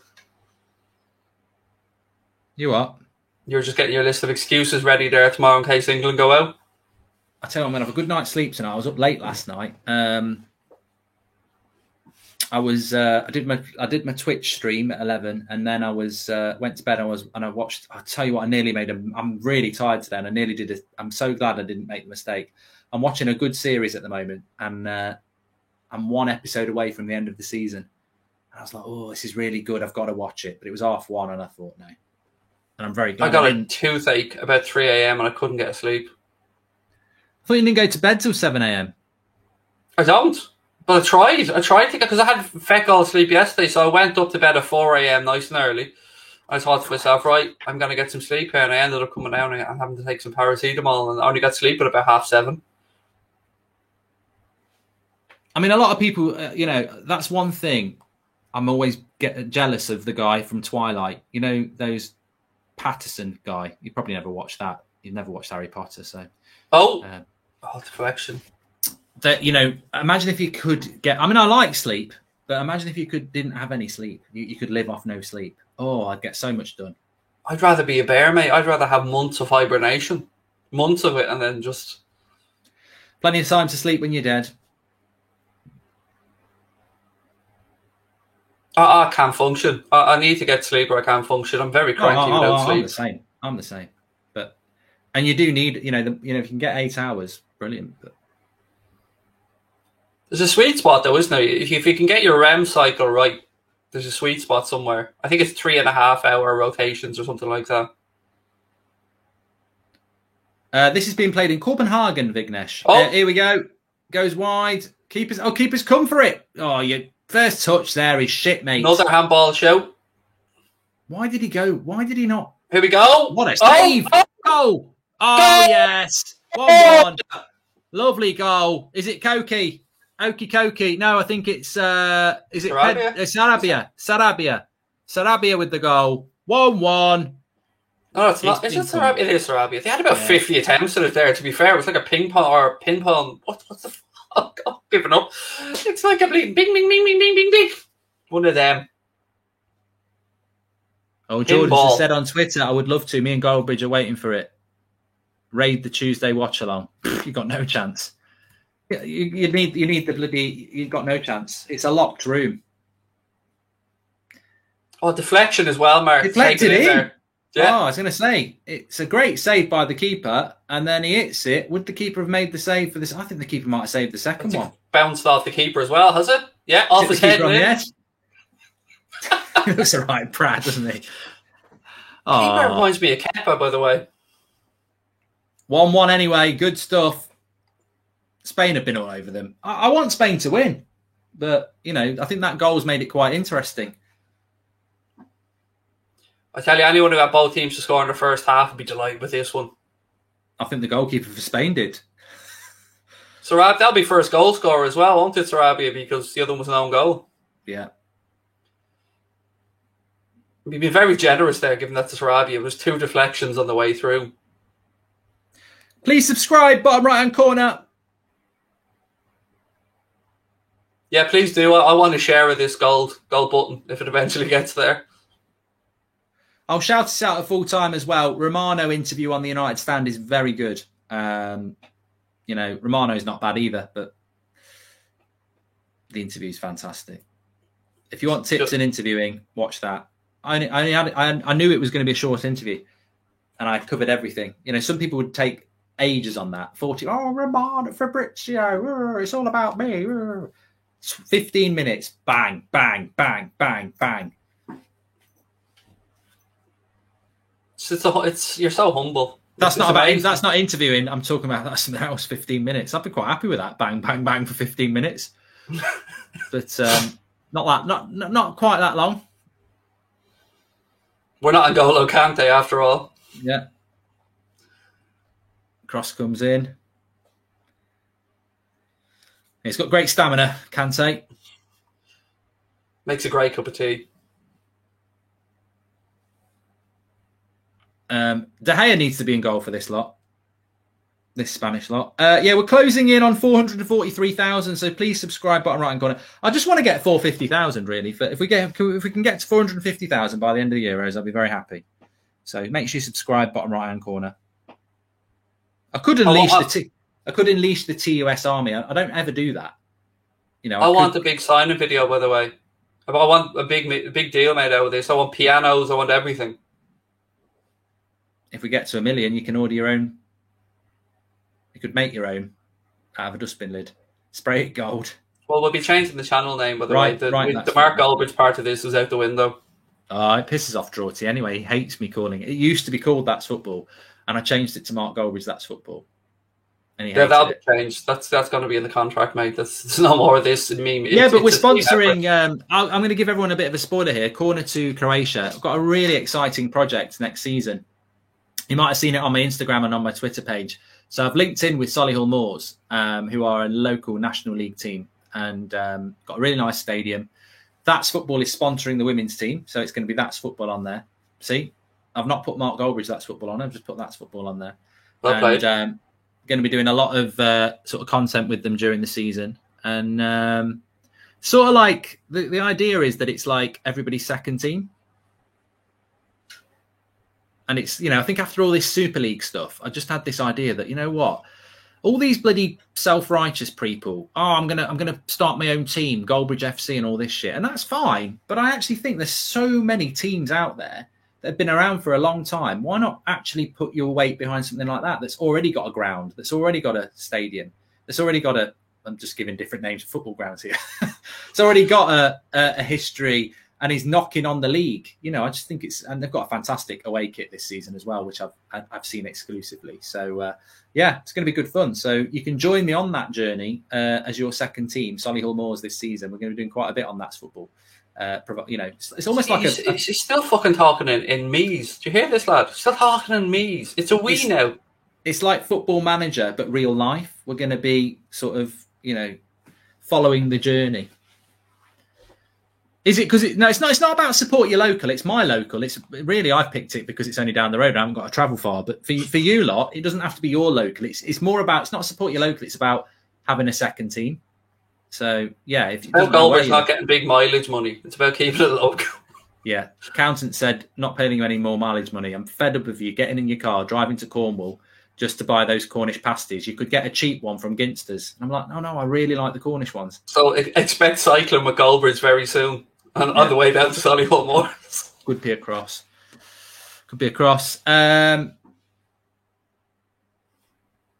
Do a Football Manager Solihull Moors. Yeah, I'm going to do loads of that sort of stuff as well. So I think it's just going to be a really interesting project to see how they do in real life, and then see how many people get interested in it. I'm going to be having I'm going to have a training session and get it filmed with the women, because I imagine that I'm probably about as good as them. But actually in my head, I think they'll just absolutely annihilate me. But I've just, stereotypical, whatever. I just think that I could probably still train with Solihull men and be good. This is how deluded I am at football. I still think I'm actually quite good. And I feel like you're still disappointed you didn't get the call up from Southgate in your head. I still feel like that, you think to yourself, I could have done a job there. You read my mind. Where do you play? What position?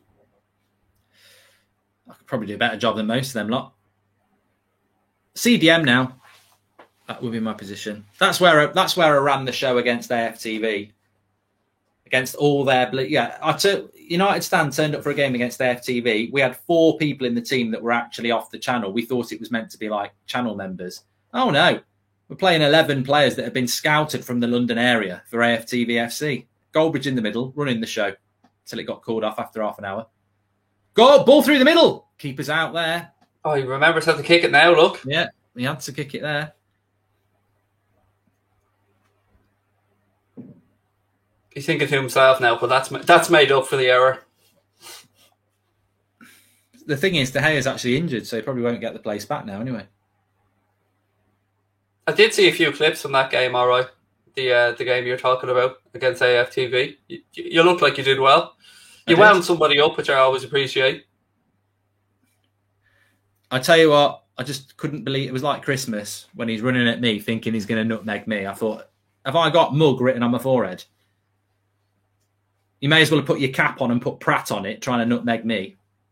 Then he tried to Ramos me, and he got a kick in the nuts for the doing. Did you not say to him, behave? Come on, that was the chance. Yeah. That was the one. No, I kicked him in the nuts. I mean, to be fair, Terry did pick it up on the commentary. Is that a kick by Goldbridge? Good job the ref didn't. The ref made me laugh, though, because he was like, he called us both over and he was like, I know you've done something, but I don't know what it is. And I thought, yeah, I'm not getting a red. Good. See, this reminds me of like every great dictator, Mark, that say, it's the people that vote have the power. No, it's the people that count the votes that have all the power. So they might have scouted everybody under the sun, but you had the ref in your pocket, and that was the main thing. Yeah. And then whilst he was booking us, 2 of the other lads got sent off for fighting amongst themselves on the same team. Half time. I've been looking forward to this halftime chat, actually. Yeah, top 5 captains in the world we're going to do. But we'll have a quick chat about that game. I mean, really, Spain have been the better side, Craig. I think a pre-match 2-0 win for Spain was probably looking about right, apart from the fact Timo Morata's up front and their goalkeeper has got the first touch of a bloody trampoline. But so it's 1-1. We're back where we are, really. But Spain have been their own worst enemy, really. It's been such an odd tournament from Spain. I mean, it's a case of everything but putting the ball in the net from them, and they can't be much worse. So I really can't see anything than Spain going on to win this now. Yeah, it'd be interesting. We're going to do top 5 captains in the world right now. So Roy Keane is not a captain right now. We're going to do in the world right now, which basically means in the Premier League, doesn't it? No, we won't be exclusive of that, but I'm sure there will be some Premier League captains. So half-time, 1-1. Spain coming back from a goalkeeping Pratt disaster, really.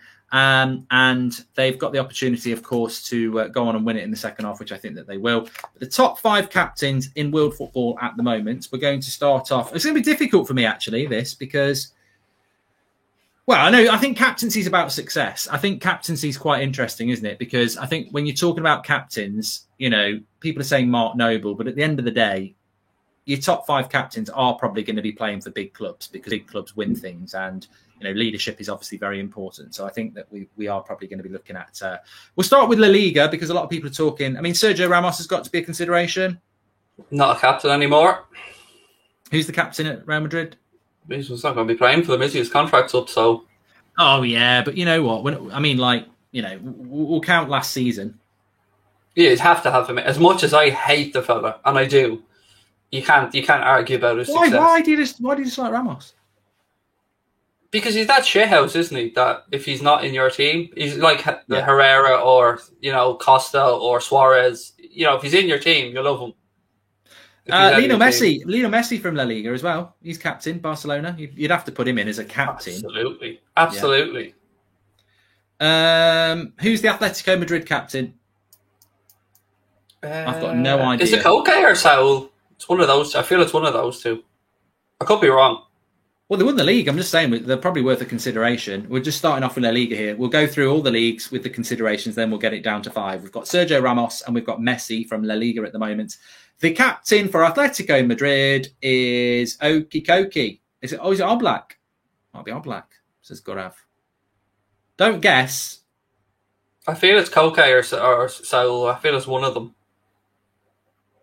I'd aim towards Koke as a guess. I think it's it. I'm going to double check. The fact that we're having to find out probably means he's not going to be in there as a consideration. They did win the league, so yeah, it's Koke.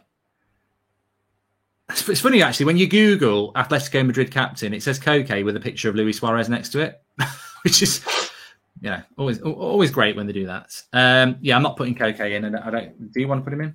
No, I don't. I mean, I think they're a team better than some of their parts type of team. I don't think there's any one. Like I can see Messi dragging Barcelona to stuff at times. Yeah, definitely. Chiellini is the captain, I think, for Juventus. Would you put him in?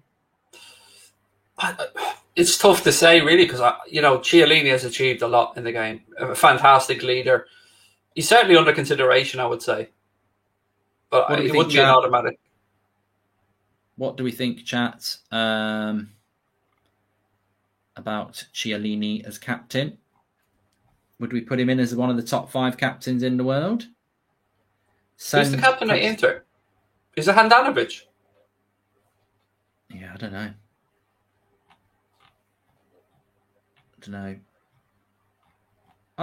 We can put Chiellini in as a consideration. I mean, we're not at the top 5 stage yet. We're just going through each league to put some consideration in there.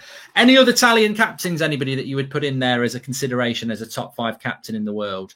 I mean, Inter did have a good season. I don't actually rate the Italian league that much. I love Italian football, but I don't really think that the Italian league is that amazing in relation to club football. So I'm not massively concerned about putting anybody in from there unless somebody really stands out. I think Chiellini is somebody we'd have to give fair consideration to. I mean, he's achieved a lot in the game. Yeah. Bayern Munich captain, I think, is Kimmich, isn't it? I'd definitely be happy to put him in. I mean, people are saying Manuel Neuer. I don't think the captain... Oh, no, the captain is Manuel Neuer, actually, which is a shame because I would have put Kimmich in. I don't like Neuer. It's a shame. Manuel Neuer. I don't think Neuer. I mean, well, there's a lot of people saying you've got to put Neuer in. Do we put Neuer in? I don't mind. I think Neuer's a whiny bitch, if I'm being honest with you. Not a fan. I'll add him into the list, but he'll get kicked out. So Manuel Neuer's there. Dortmund captain, don't care. They're not even that good. Just give us Sancho and shut up. They're irrelevant. French league PSG captain is Marquinhos. Is it Marquinhos? Yeah, I think it probably is. Some clubs I just don't know who their captain is, which I think it goes against them. It is Marquinhos, yeah. I think it would have been probably Thiago Silva maybe beforehand, was it? But yeah, Marquinhos. Look, again, it's a one-team league. I know they didn't win the league this year, but, that actually should go against them more than anything else, I feel. See, for me, the Marquinhos, he kind of is up there with the Ramos type. He pops up with an important header from corners and that when you need him. It's a one-team league and they didn't win it. He can get in the bin. He's not having it. He's not in. So we've got 4 so far. Ramos, Messi, Chiellini and Neuer, which takes us to the Prem. Even as a United fan, I don't propose to put Harry Maguire in there. I'm sure some people would say yes, but we didn't win the Europa League, and unfortunately, he didn't play. So, I rate Harry Maguire, but I still think the jury's out. Would Harry Maguire be a better player if he didn't have to focus on being captain and focused on his own game? I think Maguire was given the captaincy by United way too soon. He hadn't even established himself as a United player before we gave him the responsibility of being a captain, which is a difficult job. So I wouldn't put Maguire in at the moment. Maybe if you ask me in a year, yes, but not at the moment. Man City's captain, I can't even think who it is. David Silva's not there anymore, is it? Who is Man City's captain? Vincent Kompany's not there anymore. Who lifted the trophy? Who is Man City's captain? Is it De Bruyne? I honestly, I'm with you on this. They're so relevant to me. I have no idea. I don't. This is, either. Man City's marketing department are going, we are failing. We're winning the league, but we don't know who the captain is. Ruben Diaz has been confirmed as a new member of their leadership group. New captain has confirmed. He's got a captain group, apparently. What are they going to do? Release a Christmas song? Well, they did release instructions on how to celebrate when they became Centurions. Don't forget that. They'll never live that down with me. Fernandinho apparently is the captain. I mean, actually, Fernandinho is not a bad captain, but he doesn't play that often. I'll put him in the list. I will put him in the list because they've had a good season. I'm not going to knock that. So Fernandinho is the captain, and actually, I do quite rate him. So I'll put him. Yeah, he does seem like when you think captain, he does seem like a leader to me. He's been very important to their success. Yeah. I think that's the problem with Man City, though. It's this whole. I was talking about this morning with the Grealish bid. I think Grealish should be getting rid of Riyad Mahrez to bring in Jack Grealish. I'm not 100% sure it's a massive improvement because I'm a big fan of Riyad Mahrez. But I think from a marketing point of view, Jack Grealish is going to be so much more appealing to, because he's that sort of player. He's just a very appealing player. So I think that's the next stage for Man City, as well as winning the Champions League. They need to try and win the interest of people because nobody really takes an interest. Yeah, you're a great team. You're a good team, got a great manager, but there's not a lot of interest in it. Azpilicueta, I would put him in as one of the top captains in the world. I think he epitomizes what a captain should be. Is he the best player in the world? No. Is he what you want in a captain? Yes. Good leader, organizer, loyal. Loyal. I like Azpilicueta. I actually do think he's a very, very good captain. And in fact, he would be one I would argue to put in the top 5 when we get to that point. I'll back that up. And I'll make the same argument for Jordan Henderson, by the way. Exact same thing.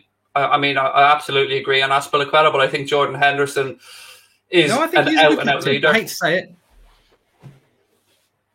I think Henderson is a fantastic leader of men. I think you see any coach he's worked with has spoke about him going above and beyond, even with the likes of the racism stuff, trying to bring people together, trying to bring players together and stuff like that. With the Super League around Liverpool, he got the players to tweet out at the same time. A lot of stuff. I really do. I call him El Capitan. I absolutely love Jordan Henderson. Boring me now. I said he was in. He didn't need to bloody tell his life story. I do. Jordan Brian Henderson, born. But no, I've read about Henderson before. He does he does model a lot of his game on Roy Keane. He's a big admirer of Roy Keane. Who wouldn't be? Keane was a great captain, a great leader. Yeah, we're not talking about him being a United fan. I think you can look at a player and say, look, I can't stand Liverpool, but I'd probably tell a lot of players to go and look at what Gerrard did as a captain. He's a good example. John Terry was as well. Absolute shithouse. Gerrard will openly admit that he learned a lot from Gary McAllister.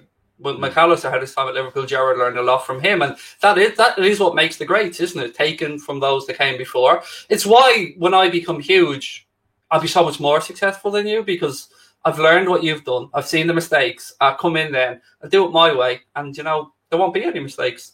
Be all good. Anyway, I think that to me it's always very interesting that there's not that.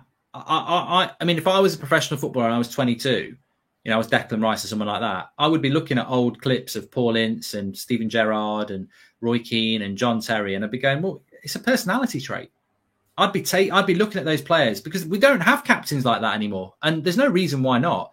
And it's interesting. I had a very good interview with Paul Ince, which not a lot of people saw because it was on the Paddy Power YouTube channel. And I asked him this question. I said to Paul Ince, why do you think that these players like yourself and Roy Keane and Brian Robson and Steven Gerrard and John Terry, why do you think they don't exist anymore in relation to real leaders? And he came out with a brilliant answer. And it was like, I think it's society, Mark. I think when we were coming through, we came from a different background, not necessarily poorer backgrounds, but we were, we had to fight to get where we were. You're out playing with your mates a lot more, coming into contact with people. You might be down the park playing with lads 3 or 4 years older than you on the local park. How many people are doing that now? I'm not saying they're not out playing football, but they're on their phones. They go to their football practice with people their own age. He said, we had to fight, all the time because you were playing on, you were playing against lads bigger than you and stuff like that. And I thought, what? Actually, the character building is probably not the same for the youth today as it was 20, 30 years ago because society has changed. And maybe that's why we don't get many of those captains anymore, which is why if you're a young player now, I would get on YouTube and watch some of these great captains and what they were like because you can definitely learn it. I think also it comes down to them being able to be a bit more forceful as, players are a lot more protected these days. And if you shout at a player, he'll be on the phone to his agent. I mean, I suppose a good analogy would be, I worked in kitchens growing up and, chefs are nutcases.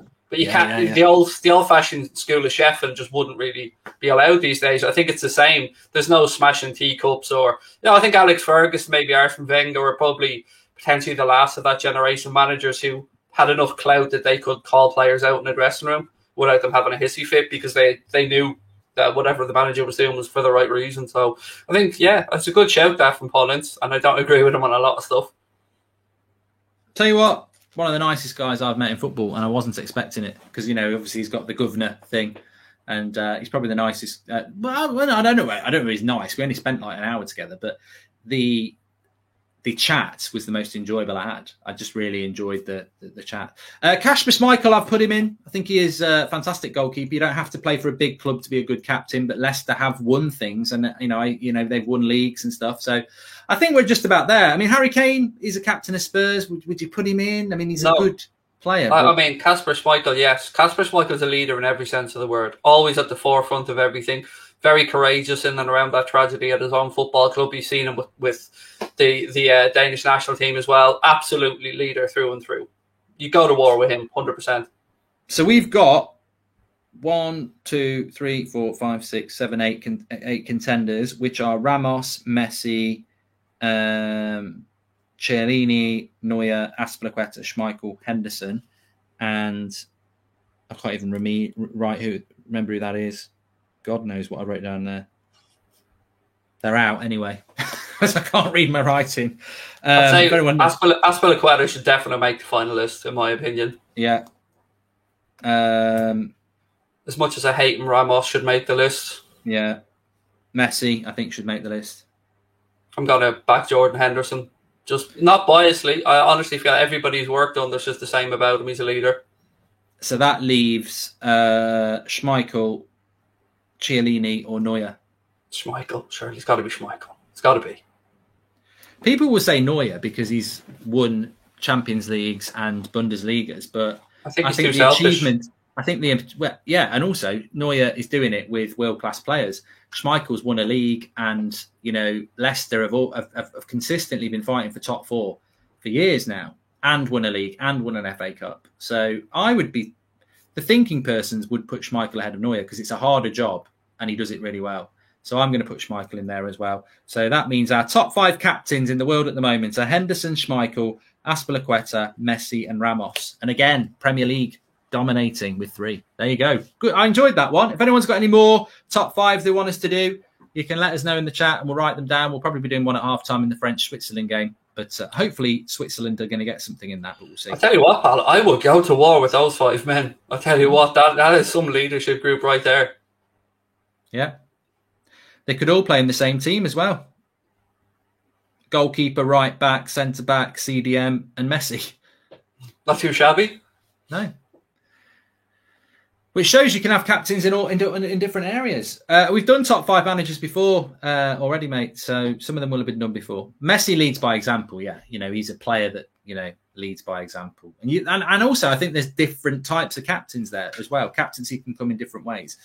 Top 5 young players, under 20. That's quite a good one, actually. Top 5 young, under 20. We've just kicked off the second half. I think Spain will win the second half. On the attack straight away. Are you expecting any surprises tonight in that other game? I mean, to be honest with you, I'd like France to get knocked out. And I don't dislike France. I just think it would be good for the tournament.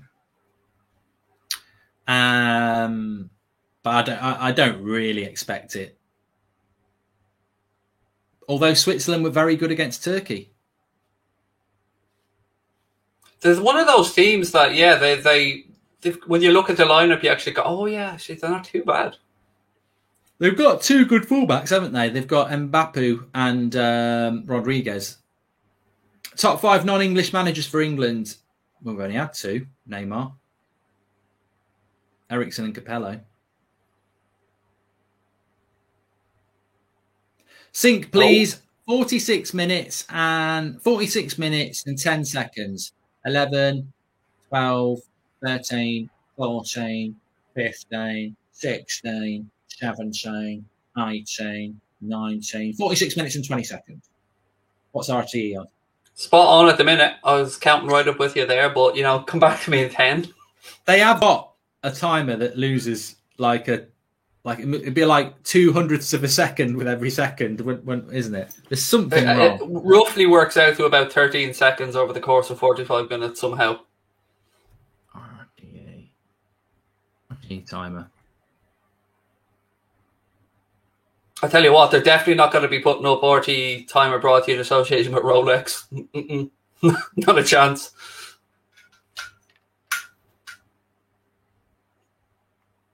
Here we go, free kick to Spain. Too far out for a shot, but maybe a chance for put it onto Morata's head so he can miss it.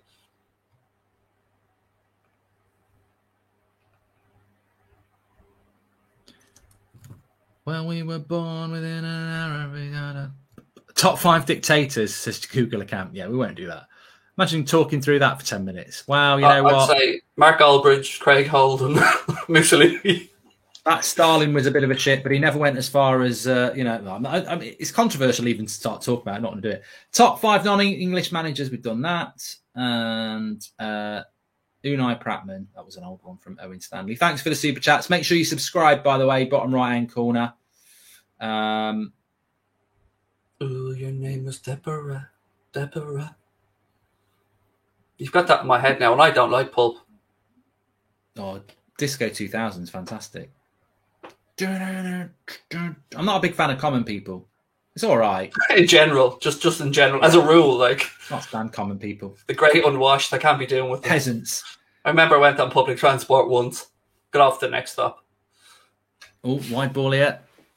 To be fair, throughout my life, I've always been a big advocate of public transport. I hate it. I won't lie, mate. I detest it. Oh, he's a good break. Oh, no, he's messed it up. I think, having lived in a very nice area in North Dublin, though, there wasn't too many shits. You're right. There isn't too many nice areas in North Dublin. You could have stopped the sentence right there. Yeah, but the good thing about that is when you get on the bus, the crap people don't get on until right near the city. And then they have to stand up. And then when you get on, they get off quite quickly as well. We've got the Lewis now. You wouldn't have been around for the Lewis. Once you hit Raheny, you're on the home straight, really. I was a Southsider through and through, mate. Other end of the county completely. I used to love the bus, actually, from Dublin city centre to Malahide. It was about 45 minutes. Just long enough to listen to a good album and read a good book. Do you ever do the dart out towards Killiney on that neck of the woods? One of the most beautiful dart journeys you'll ever take. The most beautiful train journey. Very scenic right along the coast. Is that the south? Yeah, all the way out towards Bray. Yeah. It is nice that way. You used to get the train at... they stopped doing it. It was brilliant. You used to get the train at... I think it was like 8 minutes past 5 from Pierce. And you'd be in Malahide in 7 minutes. Just a blast through. It was brilliant. Yeah, the Lewis is quite good now. He's got like a tram system that goes... Being given for R5. Out to the Point Depot, as you probably remember it as. I think it's the 3 Arena these days. Thoughts on Dagenham and Redbridge, says Road to Dawn? None. Have any thoughts about them. Top 5 UK Prats, Piers Morgan and Boris Johnson, says Carson. Do you know what? That's a belter. That is a belter. A belter of a conversation. Put that on the list.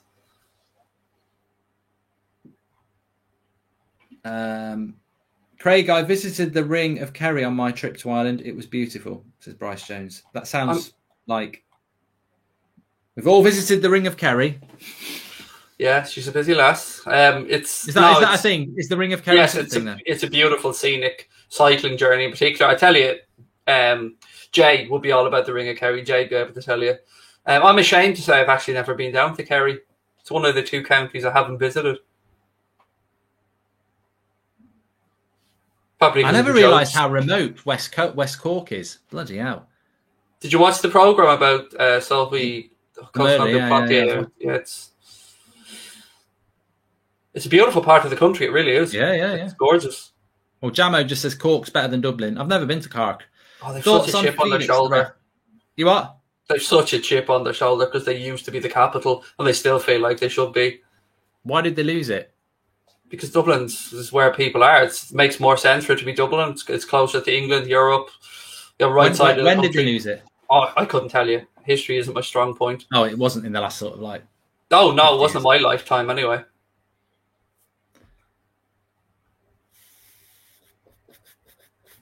So we just have 51 minutes. I mean, really, we're just waiting for Spain to win this. But of course, we're sat here thinking Spain are going to win. We could have extra time and penalties here. Croatia are a bit of a shithousey team. You know, they can grind stuff out, as we know from the last World Cup. They were finalists. Modric put one in top bins against Scotland as well from the edge of the box. Yeah. They've not been out of the game, Croatia. They've had a few chances. Never mind the Ring of Kerry. I had a chicken madras last night and had a Ring of Fire, says Nick P. How are you with spicy food? I'm an absolute coward when it comes to spice. I got to Nando's and I get plain-ish, and that's too hot for me. I'm not massive about hot food, but I do like a chili and stuff like that. I'm probably medium, you know. I always remember, like, I've told this story before. I remember going out on a work stew when I was about 18. Like, and I don't know what it's like in Ireland. I presume it's exactly the same. Everyone has a Christmas night out at work, and it gets planned in like February. And we went out, and we're all hammered, and we ended up going for an Indian curry afterwards. And everyone was absolutely out of their face, and everyone's going, "Give us the hottest curry you've got," and I'll have a korma. And they were all laughing. I went, "No, but I intend to eat mine. I'm actually hungry. I'll just have a chicken korma and a plain naan, thanks." And they're all, this comes out and they're just like, I tasted it. It's like, it's just unpleasantly hot. It's like, I want to eat my food, you know. Where are the spuds? Where are the spuds? Yeah. What's this? Where are the spuds? I do love Indian cuisine though. Absolutely love it. I'll never forget. I was after getting my leaving certificate, which would be the final exams here in Ireland. I remember going over to Greece on holidays, and we had the last night in the hotel, and the hotel put on this weekly barbecue, and it was, let's say it was 20 quid each or whatever, and it was beautiful. They had this mountain of lamb and beef and chicken and beautiful food, and we were spoiled rotten. And there was these couple of lads from Cork, and I'll never forget it. They said, "It's all very well and good, like, but where's the spuds? Where's the spuds? You can't bake a floury spud with a bit of butter." I'm like, "God, geez, lads, come on.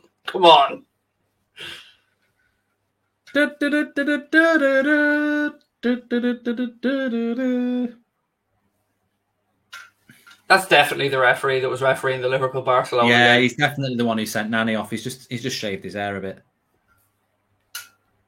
Just having another problem with football. There's a lot of problem with inflation here, or lack of. They need some Viagra. Oh, another brand deal. Hello. I mean, me and you, for, you know, that's an ad right there. I'm calling it now. Me and you talking about erectile dysfunction. I mean, the inbox. No, I'm all right. You can be the problem one, and I'll be all right. Mate, I'll be whatever they want if the numbers are right. I've never had any problems with that. I could tell you a few stories. You won't want to hear them. Do you ever listen to some of the radio ads? We're moving on. Some of the radio ads where they're having these conversations between each other that would never happen in real life. Like, they're like, "I was just wondering the other day about what the best banking rates are." And you're just like, fuck, nobody's having these conversations. I reckon I could sell snow to the Eskimos. No, it's not snow, it's ice. Sand to the... I'm not even going to finish that sentence for fear of being cancelled. Yeah, don't. I'm trying to think of some funny brand deals that I could do.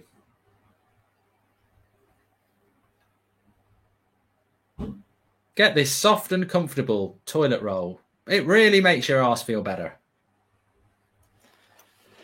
Get in the chat with some good brand deals and I'll sell it to you. I mean, if you haven't seen my Manscaped ad, I know we're going back to them here, but it is the best thing you're ever going to watch from any YouTuber regarding flogging a product ever. It's art. It's so beautiful. I mean, they got their tenner's worth. That's all I'm saying. It's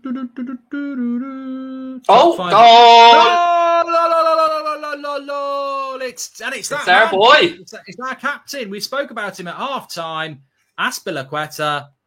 And there he is. You're welcome, Spain. You're welcome. You're welcome. We put him in the top 5 with no hesitation, and he's delivered exactly what we were talking about.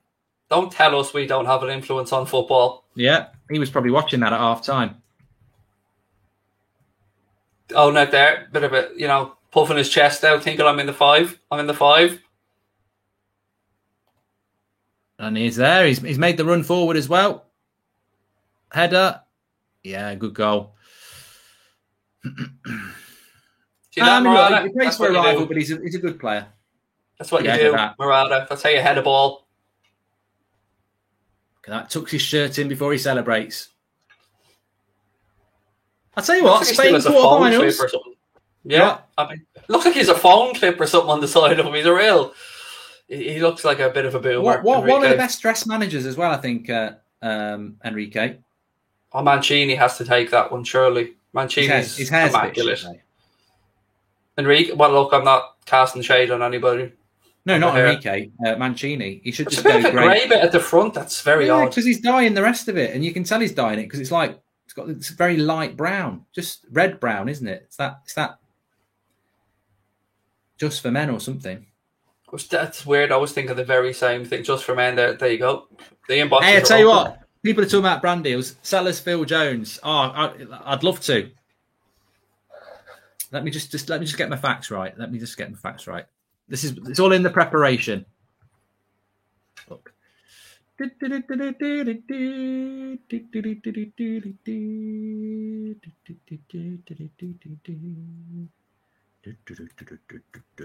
Oh, water bottle on there. Keeper having to clear it out. Well done, keeper. You managed to clear something today. Get yourself a player still under 30, Manchester United pedigree of 10 years, Premier League winner, 27 caps for England. Yours for 5 million. Call now on Pink Boots. 100. I tell you what, I did quite a good job there. 27 caps for England, under 10 million, under 30, won a Premier League title, and you can get him for under 10 million. You can get him for under 10 million quid. I tell you what, Arsenal would buy him if it was one of those sort of surprise. I reckon I could get 30 million out of Arsenal for that. Centre back, 27 caps for England, under 30. He's won a Premier League medal. Played for Manchester United for the last decade. Arsenal would be there. How much do you want? 40, 50? I'd be like, yes. We got one. You should be able to sell players like that. They can't go on Wikipedia and search. They've just got to take... I'm not lying. You've got to take it on that. 27 caps for England, under 30. 10 years at Old Trafford. He's won a Premier League title. And he's going for... Well, what's your best offer? That's how you do a deal. It's a bit like a walkout on Ultimate Team. It comes up, fireworks, English, Manchester United play. Like, oh my god, it's going to be Rashford. No, it's Phil Jones. Highly rated Blackburn youngster breaks through. I mean, do you remember? I think you beat us to his signing, if I remember correctly. Mate, you know what? In fairness, when we bought him, I was more than happy. I'd say he was really good for Blackburn. He was a young lad. He was 19. Must have been like 19, 20. He'd had a good year and a half, I think, at Blackburn. Done really, really well. I mean, Sir Alex called him the next Duncan Edwards. I had high hopes for Phil Jones. I mean, he's got bloody 27 England caps. How's he done that? Order now, we'll throw in a free Ravel Morrison. Yeah. Oh, I've got a few we'll chuck in. Who else would I throw in that would convince people? Yeah, I've got another one here as well. Here's one. This one will work as well. This is quite good. I'm quite enjoying this. Let me think. Product of the Manchester United youth system. He's got a cap for Brazil. He's still only 25. He's a runner-up at the FIFA Under-20 World Cup. Manchester United goal of the season in the 2018-19 season. Yours for £5 million. Arsenal have already signed him up. Andres Pereira. They think they're signing the lad from West Brom, though. He's got a cap for Brazil. Bringing that Samba flair to the Emirates. Who's that? Your boy, the Brazilian cap. Bringing the Samba flair. Make me director of football. That's basically. I'll just do all the ads on United Stand, and we'll get the email. The email will be buzzing, but they're not allowed to know what player it is until the check has cashed. It's non-refundable. Yeah, it's like those box kits that you buy. You don't know what's coming. Yeah, you get something, but you don't know what it is. They guarantee a minimum value, and it's not a lie. He has got a cap for Brazil. He did win Man United goal of the season. We do want rid of him. We do want rid of him. We've got quite a few, really.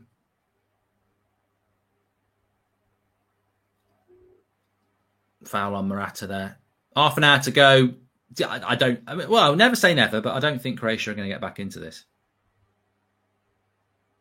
Not unless Spain give them a little helping hand. Yeah. Any back passes, you'd be holding your breath a little bit. How do you sell passes now? They'll be saying to the keeper, look, just pick it up if you have to, mate. We'll take the indirect free kick. Just pick it up if you have to. Ian says, how do you sell Tottenham to a manager? Well, it's very hard at the moment. Very, very hard at the moment. Lovely stadium. Lovely stadium. We do those pints where you just put your glass on the thing and it fills itself up. Pint for a fiver. Pound, yeah. Central London location. Yeah. I mean, to be honest, if I was a manager, I'd love the Spurs job. I've got to be fair. I would love the Spurs job if I was a manager. Because you can't do much wrong. Like, they've just had Mourinho and massively underachieved. Their confidence is on the floor. No one wants the job.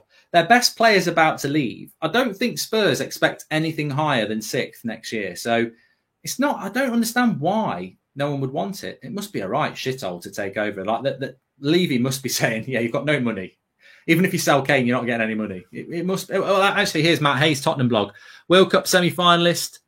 He's selling it. He says World Cup semi-finalist, Champions League runner-up, Premier League runner-up, Carabao Cup finalist, key man for Pochettino and Mourinho, Eric Dyer.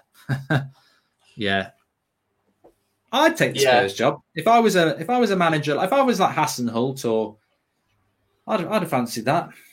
I don't know. I'll never understand why they kind of pushed Pochettino out the door. I don't get it. I don't know why they haven't gone for Hasenhüttl. Actually, they've done it from Southampton before. I think he'd be a good coach for them. I'm surprised he's not been looked at. Audi Cup winners.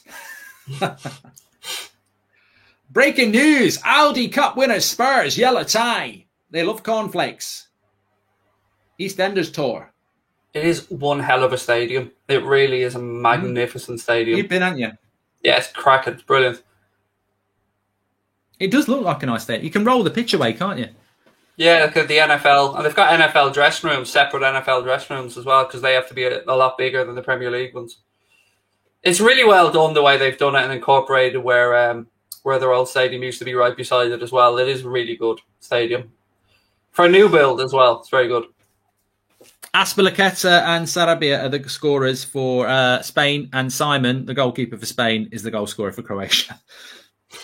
Seeing is believing. From Busquets.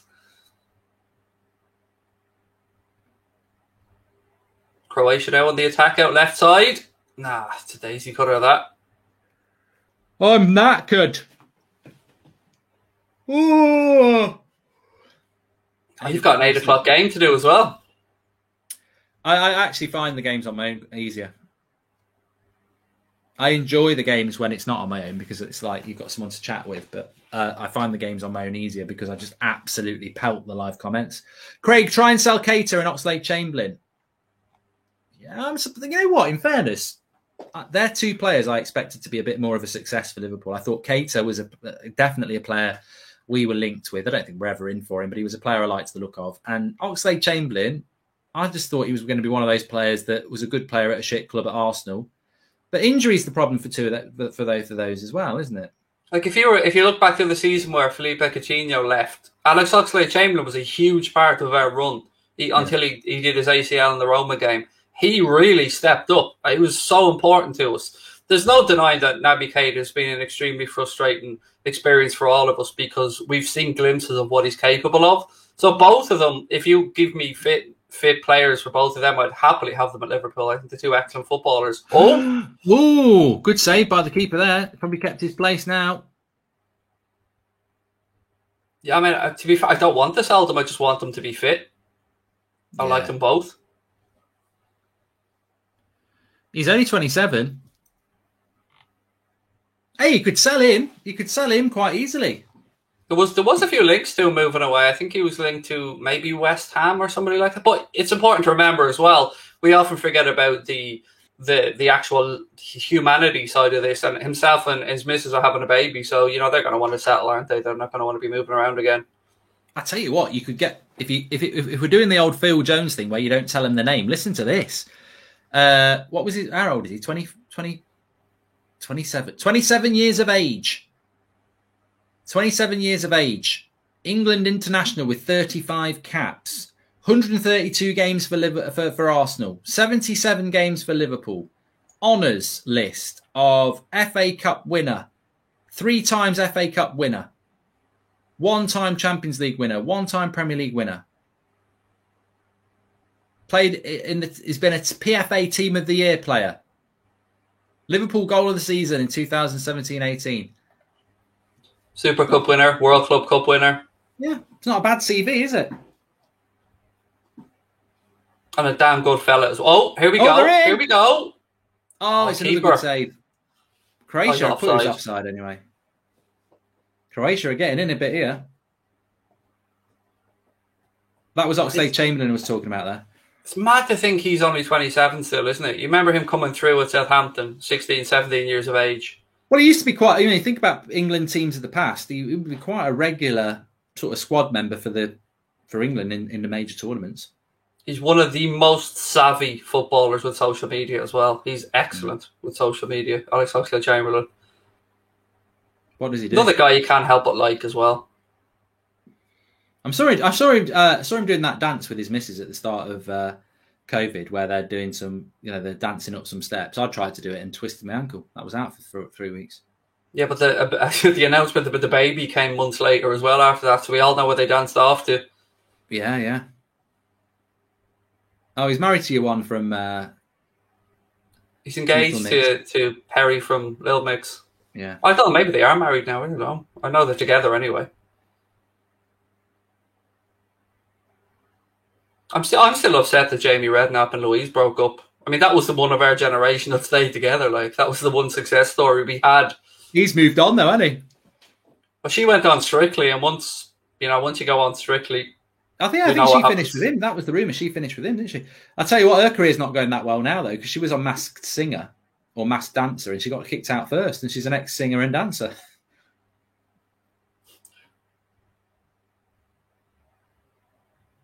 That Masked Dancer was cool. It was much better. I think the Masked Dancer is brilliant.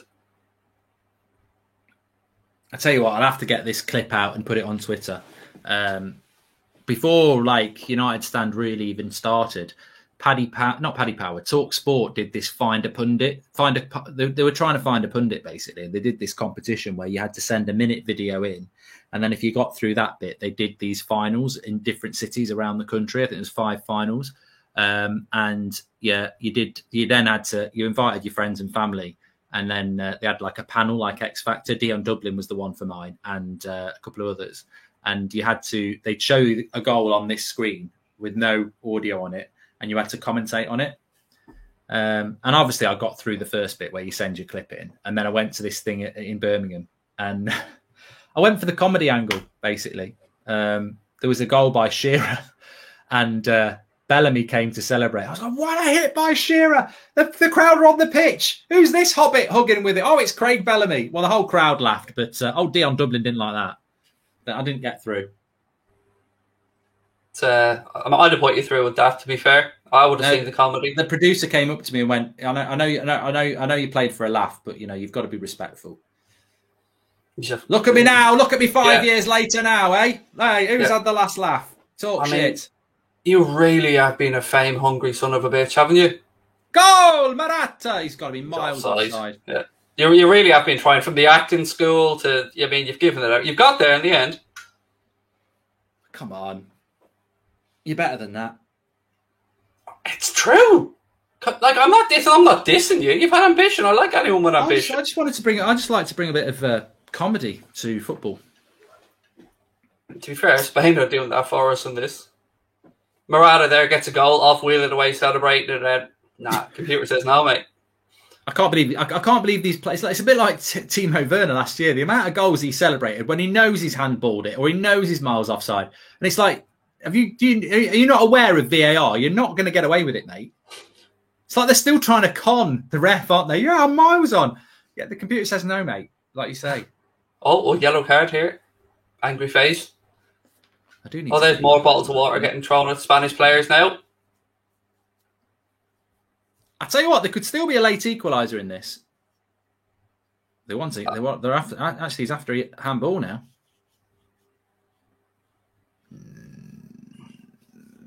His arm was on the ground, lifting his body up. He could hardly move it, or his face plant. Tell you what, I'm surprised if they gave it. Look, full on Phil Jones there. Kicks it. I don't think they're going to give it. There's a lot of Croatians. There's a lot of Croatians there, and they're not very happy. Notice the keeper was throwing them off with his hand there, Mark. He wasn't kicking them away. Those bottles of water.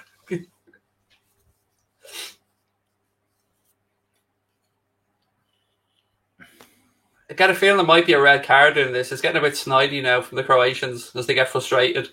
Can you think, I mean, the chat can get involved as well. It just came into my head. Obviously, Anfield Agenda wasn't about when Gerrard slipped. That's one goal I would love to have seen Anfield Agenda existing for. Your reaction to the Gerrard slip. I can even though it didn't happen, I can imagine what it would have been. Fair to say it would have been demonetised. I think that's... Oh, would you? I mean, if that was Bruno, as angry as I would have been, I don't think I would have been going, Bruno, you fucking idiot, and this that. I just don't. There's certain players I won't do it against because I'm just like too sympathetic. But what annoyed me about it was that he didn't try and foul him or clip his ankle or just dive on him, or that was the side of it that would have annoyed me more than anything else. But of all the players and of all, after we don't let this slip now in the huddle, I mean... it was a great few weeks, that was. It was horrendous, mate. And I mean, Chelsea fans still sing about it to this day because, they've got nothing else to But it was the fact that Mourinho basically gave up before the game. He came with his reserves, didn't he? And it was like, I think Brendan Rodgers... Every Liverpool fan I speak to, it was like he just got arrogant. He was like, "Yeah, let's go and win it in style," and he actually just could have took a point. Like he could have just took a point. That's all. Yeah, we needed the point. And Mourinho was clearly setting up for a point as well. It was like that Rodgers wanted to. And look, I think Brendan Rodgers is a good guy, is a good manager. But if you look at his career, apart from obviously Celtic, which at that time, if you don't win the league, that was the time when Rangers weren't even about, was it? Leicester, Liverpool, he's a bit of a serial bottler, isn't he? Although he has won the FA Cup. I like Brendan Rodgers, but there was a bit of a naivety there. Yeah, it was a little bit too early, and the job came too early from his career at Liverpool, I think. But that was one hell of a season, though, I will say. We had some journey that year in 13-14. The Coutinho goal against Man City to win 3-2. The Palace game, though, that was heartbreaking because we were chasing the goal difference, really. What do they call that? Crystanbul. I still can't look at Dwight Gale to this day without feeling angry. Did that cost you the league, that one, or was the Chelsea one really did the damage? We were chasing goal difference, so we would have lost it on goal difference regardless. But we were trying to hunt down the goal difference, and we were 3-0 up. I think we were getting arrogant. Oh, he's in. Here we go. He's in. Lovely first touch. Lovely goal. Is that Ferran Torres? It's game over. It is Ferran Torres. I don't know what the defender's at here. I think he's not done a very good job. I did say to you earlier in the game, mate, that I had Spain to win and both teams to score. You've got it right. 15 minutes to go. Spain. The thing about Spain is they do. I think they've created more chances than anybody. Lovely angled ball out. Your man throwing the water bottle away. Oh, he's been caught out of position. Yeah. Oh, they switched off. Yeah, it's a lovely finish by Ferran Torres, but they've switched off at the back. Clever touch as well across the front of the player. Knows he can't touch him. Good finish. Yeah, I was going to say the defender looked like he got it wrong, but ultimately he had to stop, otherwise he was going to clatter him for a penalty. Might as well have clattered him, though, to be fair. Probably should have taken his chances on the penalty. Do you think we're sleeping on Spain a little bit? They've got everything bar the finishing product, really. Like, if you look at the ball retention, you look at how good they are technically, you look at the good young talent they have there in Olmo, Ferran Torres, a mixture of... If they could just find... They're a team that could easily blow someone away 5 or 6-0 if it clicked. They're doing a good job. They're growing into the tournament. I think France Spain would be a good quarter-final. Jordi Alba on now. And another substitution coming up here now. Thanking you, Lincoln Designs TV. You can see it there. Thank you very much. Ashley says Spain are still bad. Look, I think I think the Spanish, they're into a quarter-final of the Euros. I think when you hit the quarter-finals, you sort of hit that point where you've probably done what would be the minimum, and then anything better than that, you're starting to exceed expectations, really. I mean, the Spanish will want to win it, but I never looked at Spain as winning it. I think I put them in the quarterfinals. I think I had them in the England side, actually. I thought England would play Spain in the quarterfinals against Rome, in Rome. But too low mark, joking, but still dying inside. Is it weird that I'm sitting here now singing It's Coming Home in a Spanish accent in my head? And yet it still sounds Italian. Even in my head, it sounds Italian. The pass was lovely, Lee Reese-Smith. Yes, Murphy, sorry, yeah. But your man was way out of position with a bottle of water. Did you see it? Yeah. But they have created more chances than anybody, Spain. And if they can keep doing that... You? I got to know respect. What's the matter, you? Shut up in your face. I don't know where that came from, but that was It's Coming Home with that tune was going through my head, even though that's clearly Italian. But there you go. I did say, even in my head, the accent was wrong.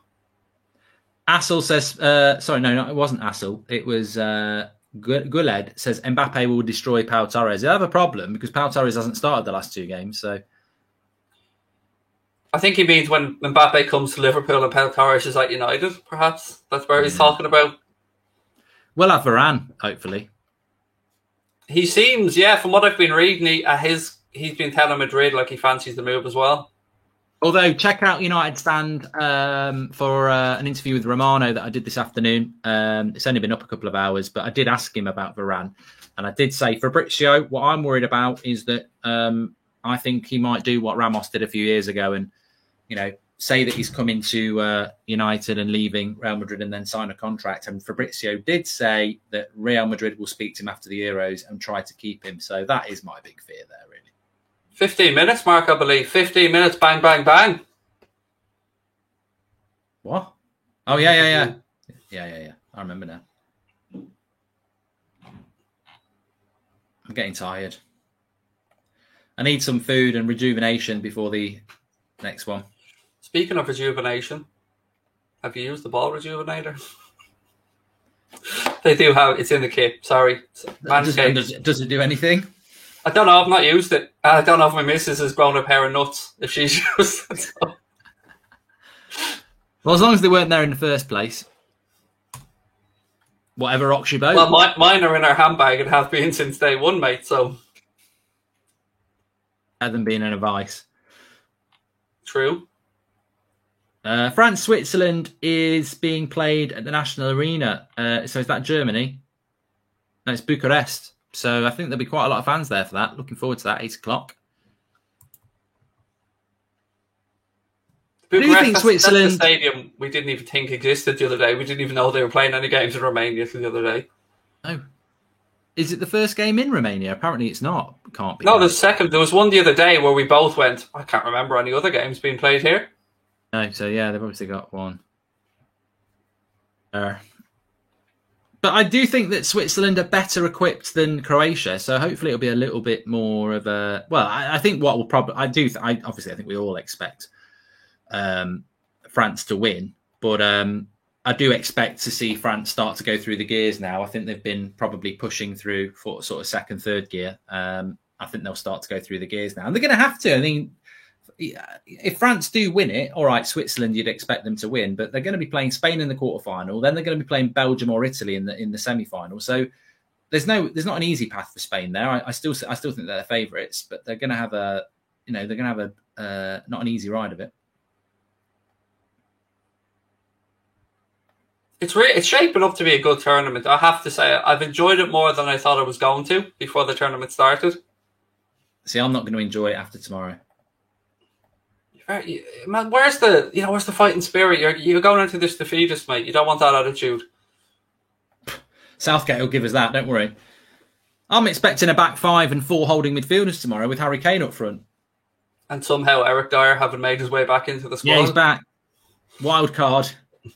But no, I hope England win tomorrow for obvious reasons, but I hope they win tomorrow as well, because if your team is still in the tournament, it makes it better. I mean, it'll be an enjoyable tournament for you, Craig, because Ireland aren't even in it. So you're in that mindset. It's not about Ireland. It's about just enjoying the tournament. But it will be different if England go out. I think, yeah. I mean, look, we all want Denmark to do well at this point as well. You know, we all have a soft spot for Denmark. I always like to see any of the home nations doing well. So it was, sad to see France and Scotland, or not Wales and Scotland go out. But it's interesting. Wales. Look, that draw is opening up for whoever wins the game tomorrow. So it's a huge, huge game. It is. It really is. Oh, another quick free kick here. Before. Keeper's done well. This has actually, low-key, been a good game. Like, there's been a lot of chances. Croatia have had a few chances. Spain have had a lot of chances. I mean, I'm going to have a quick look at the stats, actually, because I actually think it's been a good game. We've had 4 goals. I mean, we can't complain about that. Yeah, we've had some errors. We've had some bad misses. I think the goalkeepers union are going to be saying, right, no more Craig and Goldbridge watch-alongs, because between Dubravka and Simon, they've had a nightmare. Yeah, they have. We've seen the two. Match stats, we've had Spain have had 13 shots, 6 on target, and Croatia have had 4 shots, 2 on target. They should be scoring here. No. Goal. Oh, he's giving a goal. I tell you what, we've got a game on here. We've got a game on here. Breaking news. Sky Sports. I love the goal line technology. Nobody will argue with it. It's great. Best edition ever. Yeah. Well, I tell you what, 3-2.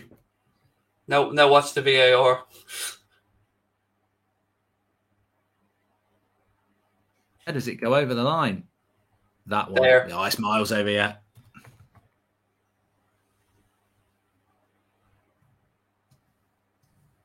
Orsic, is it? Or Orsic with the goal done? Orsic, yeah. I don't know. This has been mental, like... How have Spain allowed this to be this close? Well, as we said, it's been a good game, hasn't it? You know, we've had 5 goals now. This is the game of the knockout stage. 5 o'clock. I think the there's another one in this. I think there's another one in it. Yeah, I do as well. And I think the Italy acting Joe says this is a cracker as well on Twitter. Just saw his tweet there. I think that. Oh, just put myself on. Didn't want to do that. What was I going to say? Yeah, I think the first day, obviously Denmark 4-0 against Wales. I thought the 0-0 with Italy was actually quite a decent 0-0. Yesterday, Portugal, Belgium was a bit of a disappointment. I've got to say, Belgium were crap, but they scored a good goal. Czech Republic against the Netherlands was an interesting one, but this has definitely been the tie of the knockout round so far. Yeah, I was really disappointed with that game yesterday, the France game. or not the France game, excuse me, the Portugal-Belgium game, I was expecting that to have fireworks. It never really caught go, did it? Never really got going. No, it didn't. It definitely didn't. Surely Spain can see this out here. Wow. Still time. 5 minutes to go. Still time. Just for bants, what are you at clockwise? 86 minutes and 35. I'm 12 seconds behind you with a 3-second pause. And yet the same thing's happening on screen. What is going on with this RTE timer? You'd think they'd have figured it out and fixed it. Do you know what, though? Publicity-wise, it's probably the best thing to leave it. Yeah. I can't believe they have to show the GDS. Like, I don't need to see the GDS. Or was it over? Oh, it was over the line as well. Oh, what a shock. Oh, let's show it again. Oh, look. It was. Was it over the line? Yeah. And that Larry is confirming it was over the line. Come on. Have a day off. It is the one introduction though that nobody argues with. It's great. Once the ref points at his little... Unless it's Villa Sheffield United. Yes. Yeah, that was... Yeah. That was a little bit odd. The one for us against Manchester City that, didn't go over the line. Oh, that was a heartbreaker. I've never seen anything so close.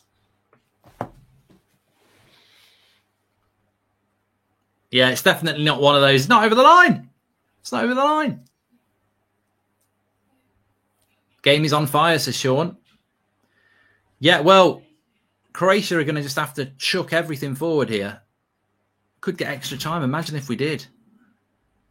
Do you think Azpilicueta has been Chelsea's best buy ever? They bought him for $5 million. He's won 2 Premier Leagues, Carling Cup, FA Cup, Champions League, and 2 Europas. Was football good? Yeah. Score any goals? Yeah, and do you know what I did? I was in the goal and trying somebody score, and I put my knee in there, and it didn't. The ball went to my knee, and it splashed out the goal. You saved it then? Yeah. Mm. Fantastic. Where's your shorts gone? And it just like this. It's going to take more. Oh, okay. Most people take the shirts off when they score.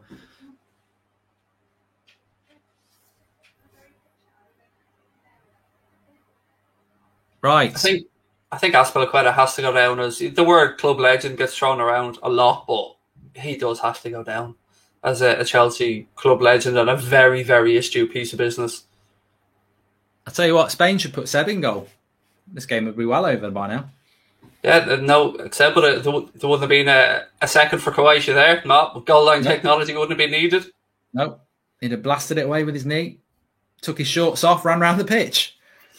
It's a new way. I'll tell you what, football needs to evolve. Forget taking your top off. Next thing's your shorts. Yeah, the last thing we need though are branded budgie smugglers when the players get the shorts off. We don't need that. Yeah. Pau Torres is on now, isn't he? I've not noticed any of the substitutions in this game. Jordi Alba came on. What's his name? Fabio came on, and I think Pau Torres. Yeah, Pau Torres is on. Or Fabian, sorry. Not Fabio. It wasn't a model. It wasn't a male took model. Garcia off on the 72nd minute. Koke came off on 78 for Ruiz. Oyarzabal's come on for Torres. Olmo's come on for Sarabia. Look, there's a manager that makes substitutions. He's used all 5. We are going to be live at 7:30. Yeah, we've got France and Switzerland. Tomorrow at 5, it's England, Germany. And then 6 minutes, folks. 6. Got Craig on for the Ukraine Sweden at 8 o'clock, which for me that could be an absolute get the beers out, or it could be. I'll tell you what, the good thing will be if we do beat Germany, I can just spend the Ukraine Sweden game sat with you, Craig, just saying I'm off to the fridge, I won't begrudge you a beer, mate. I won't begrudge you a few drinks if you do. That'd be a cracking watch. That. I'm looking forward to the Anfield Agenda live stream after it, where I get asked for the entire game. Are we signing Isaac if he scores? Because the match of the day fever. I'm sure you get it as well. Oh, I'm sure you get it on the United stand as well. Little match of the day fever. If someone does well at the Euros, you get asked 500 times, are you signing them? It's not been too bad this year on the United stand because we've had the Sancho thing. But I do remember the Euros would have been 5 years ago and the World Cup 3 years ago. Every game you did a watch stream afterwards, it'd be like, oh, what do you think about the Japanese centre-back? He'd be quite good. Oh, what do you think about the Nigerian lad? He'd be good in goal. And what do you think about the Switzerland forward? So, yeah, we've not had a lot of it this time. But I do think these tournaments are good for stuff like that. I mean, I saw that United were linked to that bumped Gartner from Austria, which makes no sense. We don't need that as an attacking sort of midfielder anyway. There's no reason why. It's a good opportunity for these players to. Oh, there it is. 3-3, Croatia. We're going to extra time. Extra time. Oh my days! What a goal! And Spain. I can't believe it. I don't believe it. There's still 4 minutes to go. Well, according to RTE, anyway. What are they doing at the back? I do not want Pau Torres. Look, that's ball watching. That's not good enough. No. That's not the keepers either. It's nothing to do with the keeper there. That's a centre-back problem. Fair play. You've got to give Croatia credit, though. Didn't let their heads drop. Yeah. You've got to, yeah. Wow. 3-3. You'll be pushing your half seven back. Oh, yeah. It'd be back-to-back. S. Payne, says Ash Little. Yeah, make sure you subscribe, bottom right-hand corner. We look like we've got extra time going on here. Pau Torres. Yeah, I just tweeted that, if that's Sophie D, actually. I wouldn't be wanting Pau Torres based off this. Bloody hell. Makes no attempt to get near that cross at all. Accumulators ruined again for me. Wow. It's a great game, though. Great game. 6 goals. I mean, look, it's game of the tournament. What's he shooting for? Corner? Is that took a deflection? No. Goal kick. This is going to extra time, people. Could be getting penalties. Could be getting panos. Lump the house on Croatia if it goes to penos. Yeah. Sean Turner says, you say about Lindelof, look at Torres there, can't do. Well, exactly. I agree, Sean. I'm not a huge big advocate of Pau Torres. There's a lot of United fans who think Pau Torres is the next bloody PK, and I'm not convinced. But I haven't watched him all season. I've not watched La Liga this season, so I can't say much. But against United, he played quite well in a very deep line. But for Spain in this tournament, I don't think he's been that good. They've got a chance here. I'll tell you what, mate. Another interesting factor here is Enrique's used his 5 substitutions. So if his legs start tiring. Wow. 3-1 up with 15 minutes to go. And a chance for 4. Remember, he could have lifted over the keeper. Yeah, they've been wasteful. They've been poor at the back. The goalkeeper made the mistake on the first goal as well. Yeah. And again, though, all credit to Croatia for not letting their heads drop. No Perisic today, and they just kept going. I didn't think that Croatia had 3 goals in them in the whole tournament, let alone in a whole bloody game. I think we're watching the game of the tournament so far. Yeah. And we could be seeing a real shock because the momentum, there's a lot of people slipping on this pitch. Here is Pau Torres pushing forward. They really benched De Gea for this, Pratt, said Pisco. What? Who's that? Yazabel. He looks pissed. Get on the Carlsberg. Oh my God. My life, what is that? Probably was a bit of a foul. Professional footballer.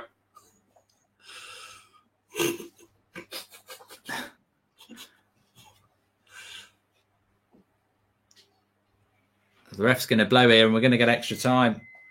What are you talking about? There's 25 seconds left. According to radio RT says there's another 4 minutes. Oh. That's And it. we're into extra time. Extra time. I have a stretch. Bloody hell. I thought I was going to have my dinner. Yeah, we'll be putting back the start to the French game, which ain't too bad. We'll just go sort of like 10-minute break and then start it. But Craig's on overtime now. That's it. He's on the cha-ching. He's on a euro an hour. Is that the union? Hello. I'll be walking up with a placard here in a minute strike. It's not €5; it's €6 now, and if it goes to penalties, it's $6.50. Wow, I don't even know what way this game's going to go now. I can't even. I got to be honest. I didn't expect that. I thought 3-1. We're just going through the chat. You know, that's it. That's what's going to happen, and we're going to extra time now. And stay away from Pau Torres, says Ben Anderson. Yeah, we're going to extra time now, and it's game of the tournament. 3-3. That is the game of the tournament. Everyone's going to, you know, people keep asking me this. I was getting really angry last night on Twitch. People are like, "What's the game of the tournament?" Oh, I don't care what game of the tournament is.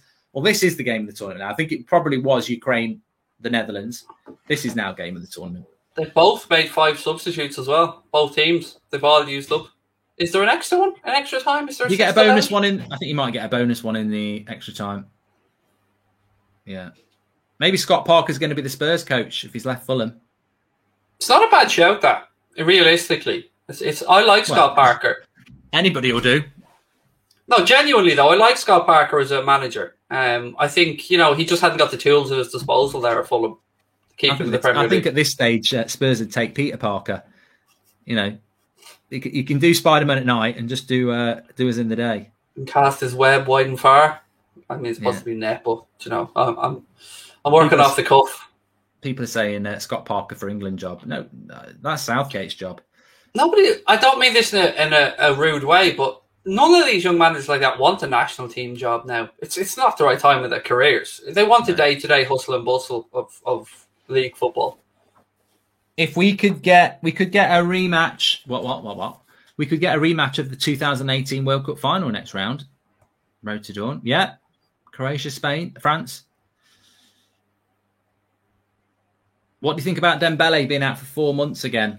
Says somebody, because you're a Barca fan, Jared says. It's you know, he picked it up with just before the Euros, and again another one that's contract running down at Barcelona, 1 year to go. There was talk of him maybe moving on, and he would have been a bargain for somebody this summer, but it's another serious injury for him. And is it hamstring again? I won't lie, I don't know what the injury is. I just know that it's keeping him out for a while. He's missing the Euros because of it. He's a strange one, him, isn't he? Because he's got all the tools. Again, you can look at him and think, you know, pace, power, but it just hasn't worked out. It just goes down as another sign in Barcelona made without a real plan of how to use him properly. Like, people keep saying to me, would you have Coutinho back at Liverpool? And I don't know what they've been watching. He hasn't played since January. But Bayern Munich didn't want him. Barca can't get rid of him quick enough. I don't get what the fascination is. And he's what, 29 now? Yeah. Maybe a little bit younger. Maybe I'm wrong on the age. But he's certainly in his late 20s. Not for me.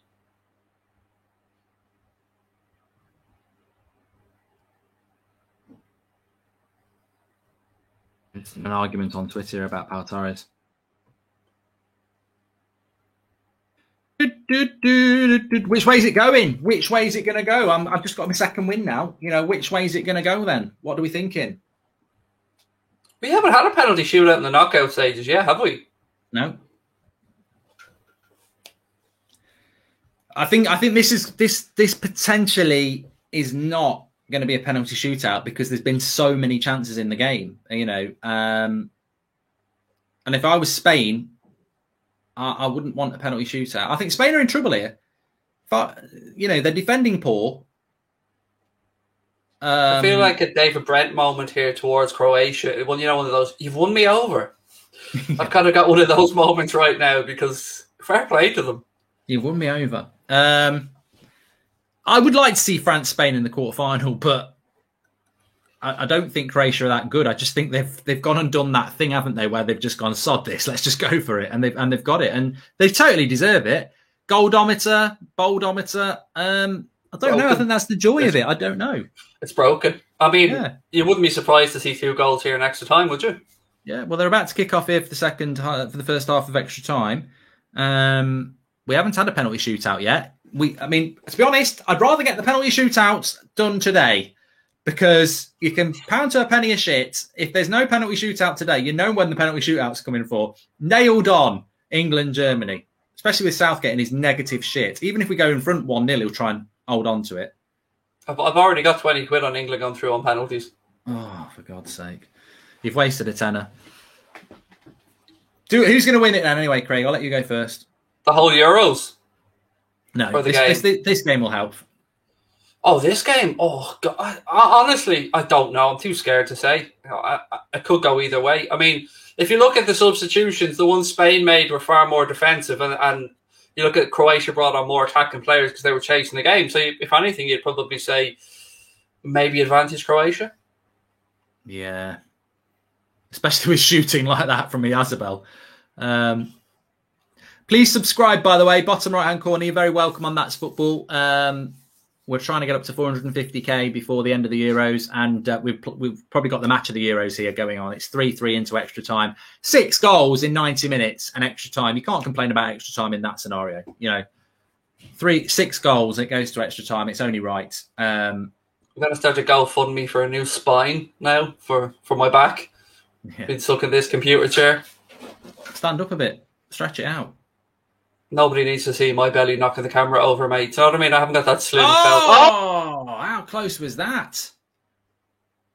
From Orsic. He's probably hit it a little bit too high. If he'd gone the further corner, it would have lowered down a bit. He's hit it too central. It was a lovely hit as well. If he puts that to the right side of the goal, that's in. Unlucky. Well, Croatia's still going for it again.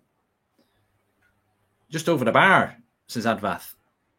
Yeah, we will be doing France-Switzerland. It'll probably be a little bit later than 7:30 now, though, but we will be live for kickoff. The chat's open already. Quarterfinals as well. We don't know what's happening with Morata. Look, how is Morata still on the pitch? Timo Morata. He really is. He's the biggest question mark in this tournament. Why do you keep picking him? He must be related to Enrique. Iago Aspas has been in decent form for a few seasons for Celta Vigo. Certainly knows how to take a penalty and knows where the goal is, and he must be sitting at home going, how bad am I? Like, really? Surely Spain have better forwards than Jared Moreno. Okay, I understand that. He missed a penalty, fair enough, but Morata's been... I think Moreno's better than Morata, I do. Surely they could have talked Fernando Torres into stop the bodybuilding for a couple of weeks. Although he might have failed. Is that what he is now? Have you not seen him? Oh, he's a tank now. He's a tank. He's definitely been on the Mexican supplements. He's definitely been sharing a bit of beef with Canelo Alvarez, a bit of that Mexican beef. A nice ball over the top here. Pau Torres. Oh. Just about managed to deal with it. Not very convincing. That's a good header. Modric's gone through the back of man. Gael Platt there going full vendetta. Martin! Oh, it was Pedri, was he? Picking on 18-year-olds. Dun, dun, dun, dun, dun, dun, dun, dun, dun, dun, dun. Start spreading the news. Who's leaving today? I wanna be a part of it. Euros. I want to wake up with a city that doesn't sleep. There's a story coming out that Manchester United have agreed a fee of around 85 million euros for Jadon Sancho. This is from Sky Germany. I have to see how that develops. As I said, when it comes to Sancho, unless it's Fabrizio, no. And I tell you what, I'd be pissed off with United if they're thinking of announcing a bloody deal right in the middle of fucking a really good Euros game. Only United could be so prattish. Yeah, Fabrizio on a retainer at this point. Yeah.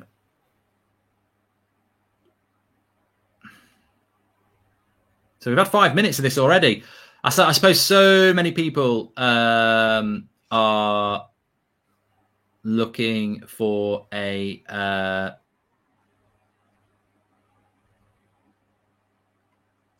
penalty shootout now. Oh, here we go. Oh, Ooh, goal. oh! What a save! Bloody hell! Great What a save that was. Well, he's redeemed himself there. He's redeemed himself there. I must admit, keeper done a good save. Yeah, What we a should have had save. the first goal of extra time there, folks. Yeah, lovely stuff. Lovely stuff. You're thinking to yourself when the drop. What a save or what a miss. I mean, it's a good save, but he probably should score, actually. I should have. He should have.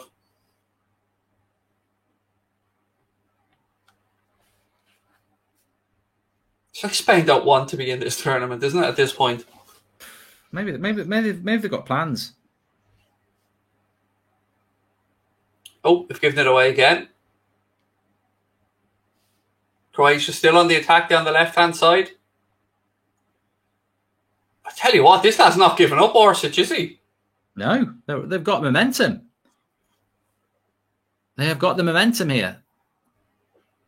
It's very 50-50. That's what I mean. That's why I can't go either way. Can he go either way here?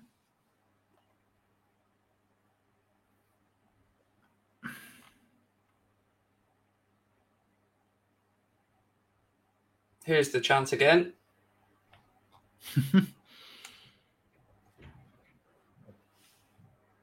Keeper had gone before he'd even taken the shot.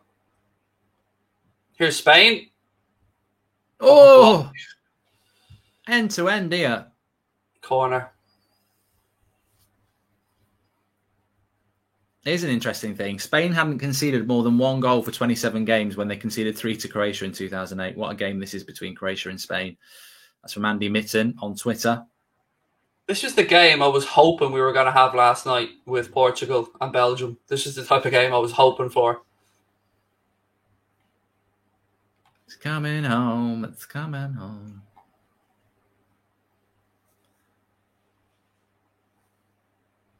The water bottle's getting pelted down again.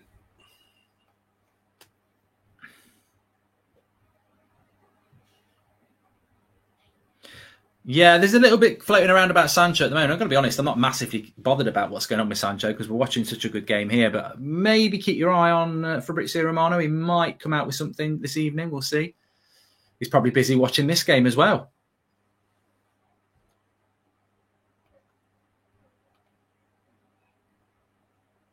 Now it's Spain pushing forward. I mean, really, the ebb and flow of this game really is enjoyable.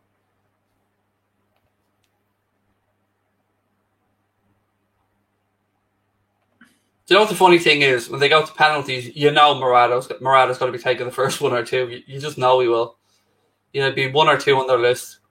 He's definitely going to miss, isn't he? I mean, law of averages, surely to God, he has to hit one shot past the keeper at some point. Is he on it? He's living with him. Well, he's upstairs.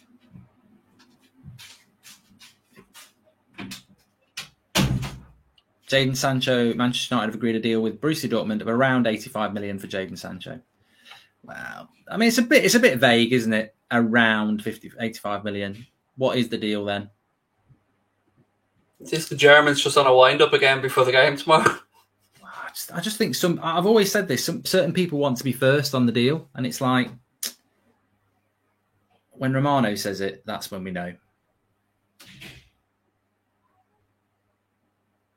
I still don't think it'll happen until England are out, really. Anyway, let's stop talking about Sancho. We're watching a cracking game here. I think people want penalties in this one. It deserves penalties, I feel. Yeah. Although the way this has been going, Croatia will nick it in that 1 minute of additional time at the end of the 30. I think there's a goal in this, but there might be 2 goals in it. There might be a Spain goal, then a Croatia goal. It's that sort of a madness. Lovely cross. He's got the Morata on the back post. Oh, he's done it! Oh, Morata, 4-3. Well, that's why they pick him. Whoa, what a goal. Sheds his first name Timo and buries it. What a hit. Good finish. Left I foot just as well, wasn't it? literally- You can clip that as well. I just literally just said, I think there's another goal in this game. And oh, there is. Oh, there is. What a game. Murata. Left foot, I think, Timo as well. Timo time. It's a lovely cross as well. Is it Olmo? What a cross. Oh, it's a lovely finish as well. You know, that's what he's been doing in training then. Look at the take. Yeah, I mean, lovely first touch, bang. Yeah, if that's Lewandowski, we're saying world class. You've got to say that is world class. Laces through it. Good controlled finish. Yeah. Magnificent. Yeah. Magnificent. 4-3. I still think there's another goal in it, though. Yeah, I do. I don't think it's over. It's 20 minutes to go yet. 7-goal thriller. I wouldn't fancy Spain to keep a clean sheet for 2 minutes, let alone 20. All right, Thiago, careful with the celebrations there, mate. We don't want you getting injured. Yeah. Jumping up on Murata. 4-3. You're thinking, if you're the Croatian manager, you're thinking, at what point do we get a chance to go ahead here? Like, come on. The penalty merchants are going mad because they're like, oh, they were going mad the other night when it didn't go to penalties in the Italy game. Another change, so yeah, Rodri's on, so they were allowed the 6th. Got good quality and depth, Spain. They just haven't really got a number 9, although they have now. I didn't appreciate quite what a physical specimen Rodri was till he came into the Premier League. He's a big lump of a lad, isn't he? Yeah.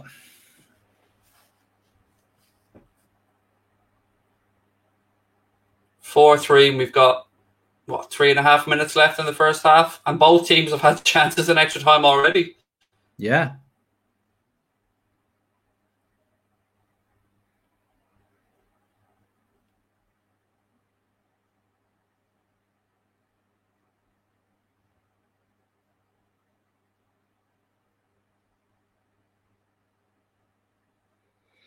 I'd almost go as far as to say I'm guaranteeing another goal in the extra time, because Croatia are either going to have to go all-out attack in the second half and leave huge gaps in behind. Oh, look, they've turned it over again. Good shot. Just in case anyone's getting excited about Sancho, it's not done. So the headline is Dortmund and United have agreed a fee, right? And then the next bit, always read the small print. Well, whilst both sides have found a common denominator on the sum, the structure of the subsidy payments must be finalised. This is about what payments the sum paid and what success is still linked to it. So it's not done at all. It's basically still being worked on. Oh, he's got it! He has a ball! I think he's off. 5-3 to Spain. He looked off to me. But he looked off. He looked off, says Craig. I think it's on. Sniff the milk. Is it off or on? I think it's on. I think we can put it on the cornflakes. I think it's in. Cornflakes, yellow tie. I think it's on. You know what, though? I'm still not confident that they'll see this out. 5-3 to Spain. They need at least another 2. 7-3, and I think they've done. Is it offside? That's onside. He's ahead of the ball. Oh, he's on. He's on.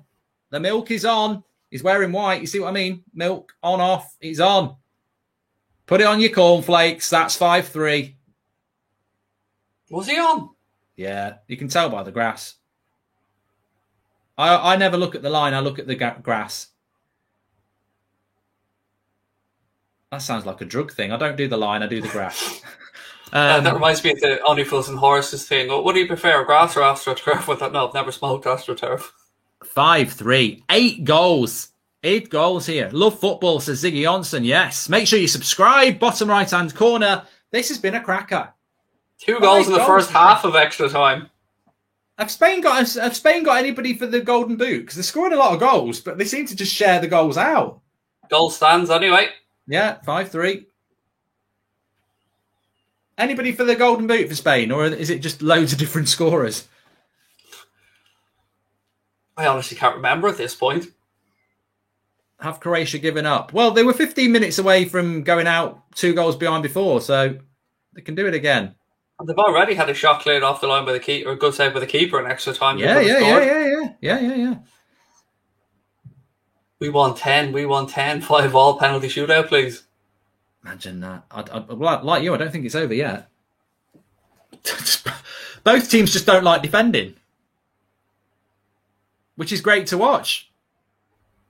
Lovely running by Yazabal here. And again. Oh, he's still going. He's going to take a foul here. You can just tell they're going to foul Oh, a him. little back heel to the Croatian. Oh, lost it. What's he doing in the defence? Timo Morata. Well, he wants to get onto it. What's he trying to get onto his left foot there for? What is he doing? He's very left-footed, Morata. What is he doing there? Why has he not hit it with his right? Get it on your bloody right foot and shoot. Oh, I wouldn't be surprised now if we see Mandzukic just running up the tunnel at this point. Just Croatia's like lobbing balls to the penalty area. I mean, get them all out. Get what's his name, the tennis player. Everybody. Goran Ivanisevic. Get them all on there. 8 goals. What we've been spoiled. Spoiled with the 5 o'clock kickoff. We definitely have. This no matter what happens now, this France game is going to seem like a downer.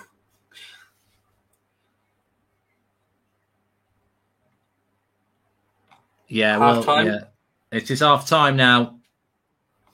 Don't bet against 6-6 and penalties. That's just, there's plenty of time. They can't stop scoring in this game. Bloody hell. 5-3. I mean, we started off this stream talking about can Spain find a way to put the ball in the net.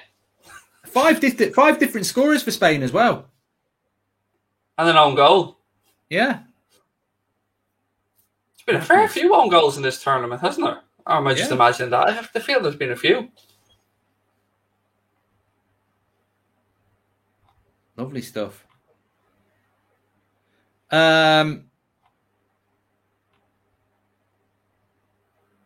Enrique there with the chart now just going, just keep the ball out of this rectangular thing. Just keep it out of here. Yeah, defenders are like, don't make eye contact. You're going to shout at us. What a game, Ramos everybody. sitting at home now just breaking things.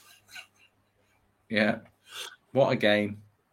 Make sure you subscribe, by the way. Bottom right-hand corner. People are asking what's the lineup for France. Yeah, that kicks off in 45 minutes. So let's have a look at the France-Switzerland game. You can't see it. Can't see it. Gonna get it on here. They're rubbish at putting it up on here. No, I can't see it at the moment, everyone. I'll have a little look, see if I can get it it. for you. Yeah, got it here. Go on then. Lloris, Varane, Longley, Kimpembe, Pavard, Pogba, Kante, Rabiot, Griezmann, Benzema, and Mbappe. That's the French lineup. Then it's Sommer, Elvedi, Akanji, Rodriguez, Vidmar, Freuler, Xhaka, Zuber, Shaqiri, Steferovic, and Mbolo. There you go. Who's at the back four for France? Sorry. Go with the back three, Varane, Longley, and Kimpembe, and then Pavard and Rabiot, kind of wing backs with Kante and Pogba, anchor in the midfield, Griezmann, and then Benzema and Mbappe. Now, look, that's the way the particular app that I've used have lined them up. It could be different, but that's certainly starting 11. There you go. I mean, Sanchez United is not a done deal, Senna. If you listened and looked at the small print, it's not a done deal. They've agreed a fee, but they haven't agreed the structure yet, so it's not a done deal. There really isn't many weaknesses in that French team. Well, if it can live up half to this, we've got a good game on our hands. No Zakaria for Switzerland again. Yeah, he's never coming to United, is he? Can't even get in the bloody Switzerland team. He's on the bench. Yeah, he's been on the bench all tournament. The reflex is the only town. So can Croatia come back again? They were 15 minutes away from going out 3-1 down, and they got back to 3-3. They're now 15 minutes away from going out at 5-3. Can they do it again? If they get one, though, I tell you, there'll be some twitchy bums in that Spanish team. Oh! Oh! He's just missed it. Oh, he pulled it wide. I'd have buried this. Why has he gone that way? Should have gone near He post. should have gone near post. More of the goal to aim at. If you're a striker there, go front post, because if you get it wrong, you've got the whole of the goal for it to go wrong in. If you go for bottom corner, You're always putting it wide. Keeper. Also, the keeper's momentum was going to his left. He was stepping that way, so he'd have to change his footing really quickly as well. Yeah. I'd have buried that on my left foot. He didn't look, says Renate. No, he didn't. Spain just cannot defend, can they?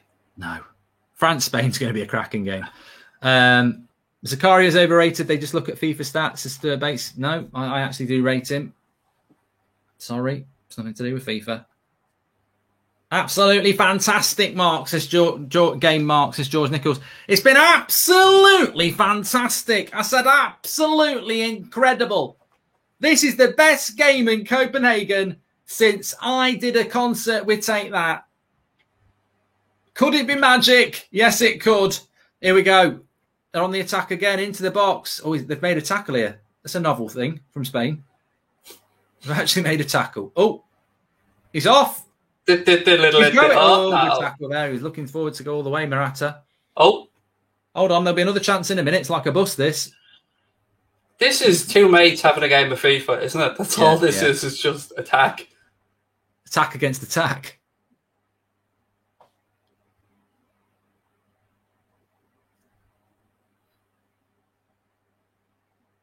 I honestly don't know why Enrique even had the tactics board out at halftime there. Spain left Ramos at home. I don't think he was fit. I think that's why they did it, wasn't it? I don't know whether there was anything more to that. Pau Torres is awful, says John Prashanim. United should steer clear. Well, I mean, it's unfair to steer clear after just, a couple of games. But I'm not convinced by him anyway. I don't think him and Harry Maguire would work well together. Let's not forget Laporte is in this team as well, by the way. Yeah.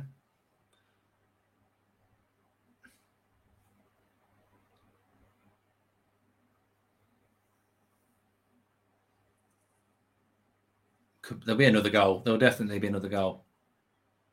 It's going out. 2 chances at the start of both periods of extra time that Croatia haven't been able to put away.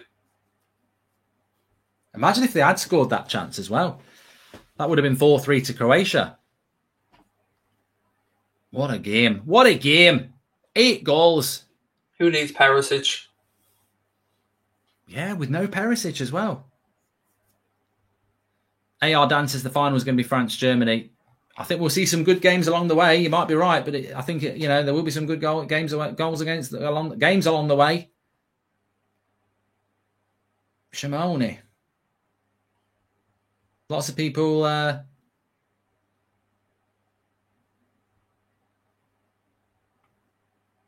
want to ask you a little favour. If you do beat Germany tomorrow, give me a little nod to me, a little Ric Flair, a little whoo. If you get through that one. Woo! Yeah. Mate, there'll be lots of stuff going on if we win tomorrow. One of my biggest ever clips was an England penalty win against Colombia. Imagine what I'd be like if we beat Germany. I'll be Hulk Hogan. I'll be ripping my vest off. When it comes crashing down. I can see the music. I can see the soundtrack now. Yeah. Ultimate Warrior as well. Bit of that mixed in. A few rags tied, 2 tea towels tied around the arms. Legion of Doom. Put the spikes on. Oh, what a rush. Oh, I'll go mad tomorrow if we win. And if we lose. Either way, it depends which way you want it to go. If you lose, you've got me to deal with at 8 o'clock. I'll be late. Mark's in bed. Just a note on the table, pinned to the camera. Yeah. Come on. Gone shopping. Is it game over? Well, still 10 minutes to go. They scored with 5 minutes to go and got another one. Hooks the bridge, says Christopher. Oh, I used to love the wrestling back in them days. I mean, I don't watch it anymore. I tried to watch WrestleMania. God, just not the same. I was a huge wrestling fan growing up. Huge. Spain just looking like they're holding on the ball better now. But here's Modric. Good tackle. I used to kick the shit out of my mum and dad in the living room when I was a little boy. Figure 4 leg lock, sharpshooters, elbows, everything. Nice little ball. Spain just using their experience now. Should have used it half an hour ago, but they're just looking to keep the ball here.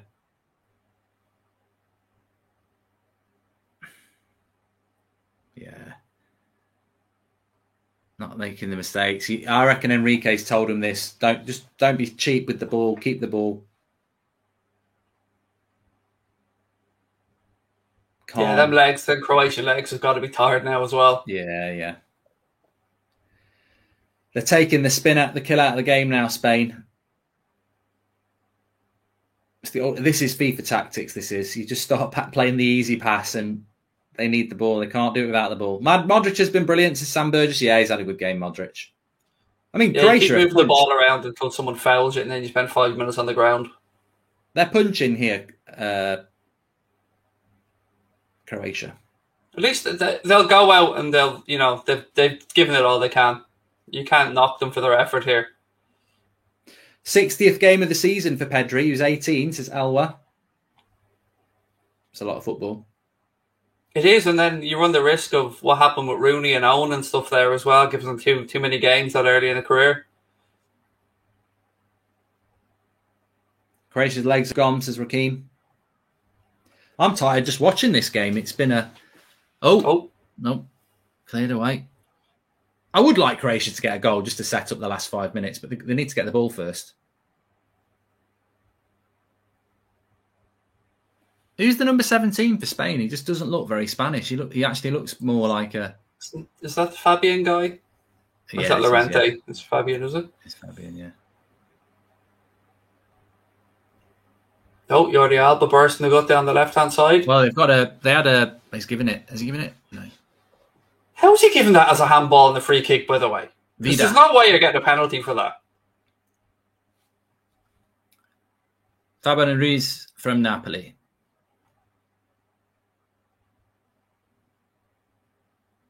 Modric's gone off to be replaced by number 26, whose name I shall not be having a bash at.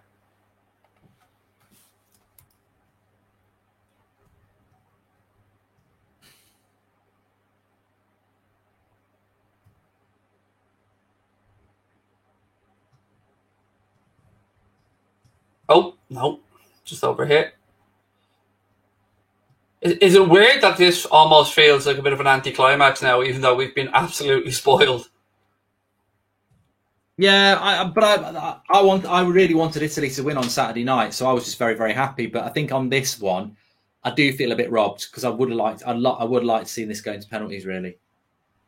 But you can't knock Spain, you can't knock Croatia. It was one of those games that you didn't feel it would make penalties because there's just so many bloody goals in it. And I'm actually glad for the tournament. I think Spain's the better team to go through because I do think that Croatia have just had one of those crazy games. I don't think they would be able to replicate this against France, whereas I think Spain-France will just be very interesting. I think for Spain then as well, if they were to go out in the quarter-final, you kind of think, okay, that's probably where they should have got to in this tournament with that squad. Yeah, so we've got Switzerland, France coming up. I will be a little bit late on that one because I've got to have something to eat. Be more like 7:15 instead of 7:30. But what a game! What a game it's been. And as a lot of people said, never expected this one to be that entertaining. I actually thought Spain-Croatia I was looking at the games and I thought, better get Craig on for that. It's going to be a bit boring. That's a compliment. And I was trying to work that out in my head. I was kind of know what way he's going with this. No, I did. I thought it'd be boring because I thought Croatia were a bit boring in the group stage. And Morata, he's going. He's on his left foot. He'll score that. Oh, good save, keeper. Oh, Morata's What's not he moaning about?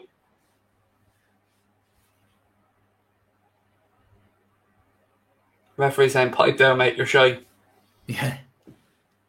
You're on your strong left foot and you missed it, you twat. Yeah, it's because the defender fell on him afterwards. I clipped his ankle, I think. And fell on his hip, fell on him. Which would hurt.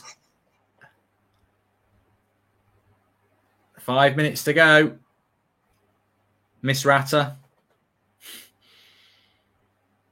Hey, here you go a little higher. Make sure you check out the interview on the United Stand with with Timo Morata, with Fabrizio Romano. Very good. What's going on with my thing again here? I think my computer's just a bit knackered. We've been live a long time.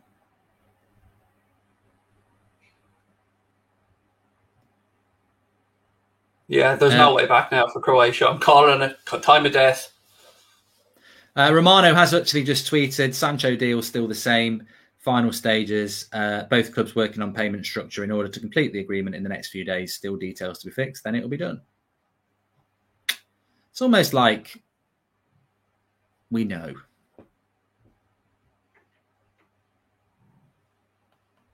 This reminds me of kind of Liverpool, Virgil van Dijk to a scenario that look, you knew it was coming and it didn't happen to win though before. It's just a matter of getting it done. I think Croatia are knackered. I think they're like a game of FIFA where all your good players are on the low energy bar and they've just got nothing left. And you're like, shit, I wish we just had a bit more energy left, and they just haven't. And Spain are shithousing a bit now. They're just like, why pass forward when you can pass it back 20 yards and just keep knocking it about? Here we go, look. This is going back to the keeper, 100%. Yeah. Come on, Spain. Spain, you have got a 2-goal cushion. Yeah, they're shithousing their way through now, Spain. You can't knock it. Yeah, no, you got to let the ball do the work. You're the team up. Let them chase.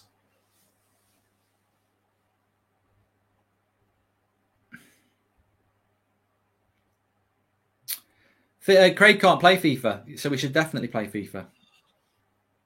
The only reason I don't play it is because I'd smash everything. I'd have no computer console left after an hour.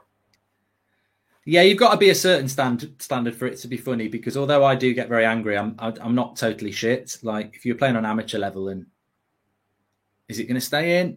Yeah, keeper's got it. Well, all right, get up, mate. Yeah. He's milking that a bit, isn't he? Yeah, having a little kip. Can't wait until tomorrow, the match being at Wembley, says William Campbell. Yeah, I purposely sort of stayed up late last night because I knew tonight I'd struggle to sleep. But I won't. I could go to sleep on a brick at the moment. I could go to sleep on a barbed wire fence. I'm absolutely knackered. So I'm just head hit the pillow, put Arsenal's season review on, and I'll be asleep in 5 seconds. Just count Spurs managers jumping over a fence. Yeah. Morata's right-footed. Well, why does he always want to shoot on his fucking left? He literally ran through one-on-one about 5 minutes ago on his right foot and tried to skin the defender on his left foot to get on his left foot when he could have just shot. I have put down 7:30 for the France game, but can you just let people know in the live chat that it's probably going to be more like 10 to 8? I need to get something to eat. Timo, you can watch in fact, I'll tell you what you could do between this game and the start of the next one. Go on to United Stand and watch Fabrizio Romano interview. It's only 15 minutes long. Talks about Camavinga in there. Varane. Here we go. 6. Oh, he's got a... What? What's he bloody doing? You bloody prat. Oh, what a prat. Oh, who is he? Is it Yazabel? Why did he pass to Olmo when he had a clear shot? And Olmo hits the post. Oh, God almighty. Here we go. No. If Spain scored every chance they should score, they'd be winning by double figures. But why didn't he shoot there? He passed. He's like, he skins the man. He's got a shot on goal. There's 2 Croatians and he passes it back then to go that way. Weird. Even the Croatians he has a prat. He has a prat. Oh. Tiki-taka shit, yeah. There's only 1 minute to go. Croatia finally going out, Craig. What? Give us your summary of this. We've been spoiled, mate. It's been an absolute belter of a game. It's had everything. Just when we thought they were seeing it out at 3-1, 3-3, misses galore in extra time, comedy moments. It's just been the perfect evening's football. Here we go. There's another comedy moment. Side netting. I tell you what, if the side netting was a goal, Morata would have a hat trick. He definitely bowls with those inflatable things up, doesn't he, along the side? He's at that. Tell you what, he's hit that side netting a few times tonight.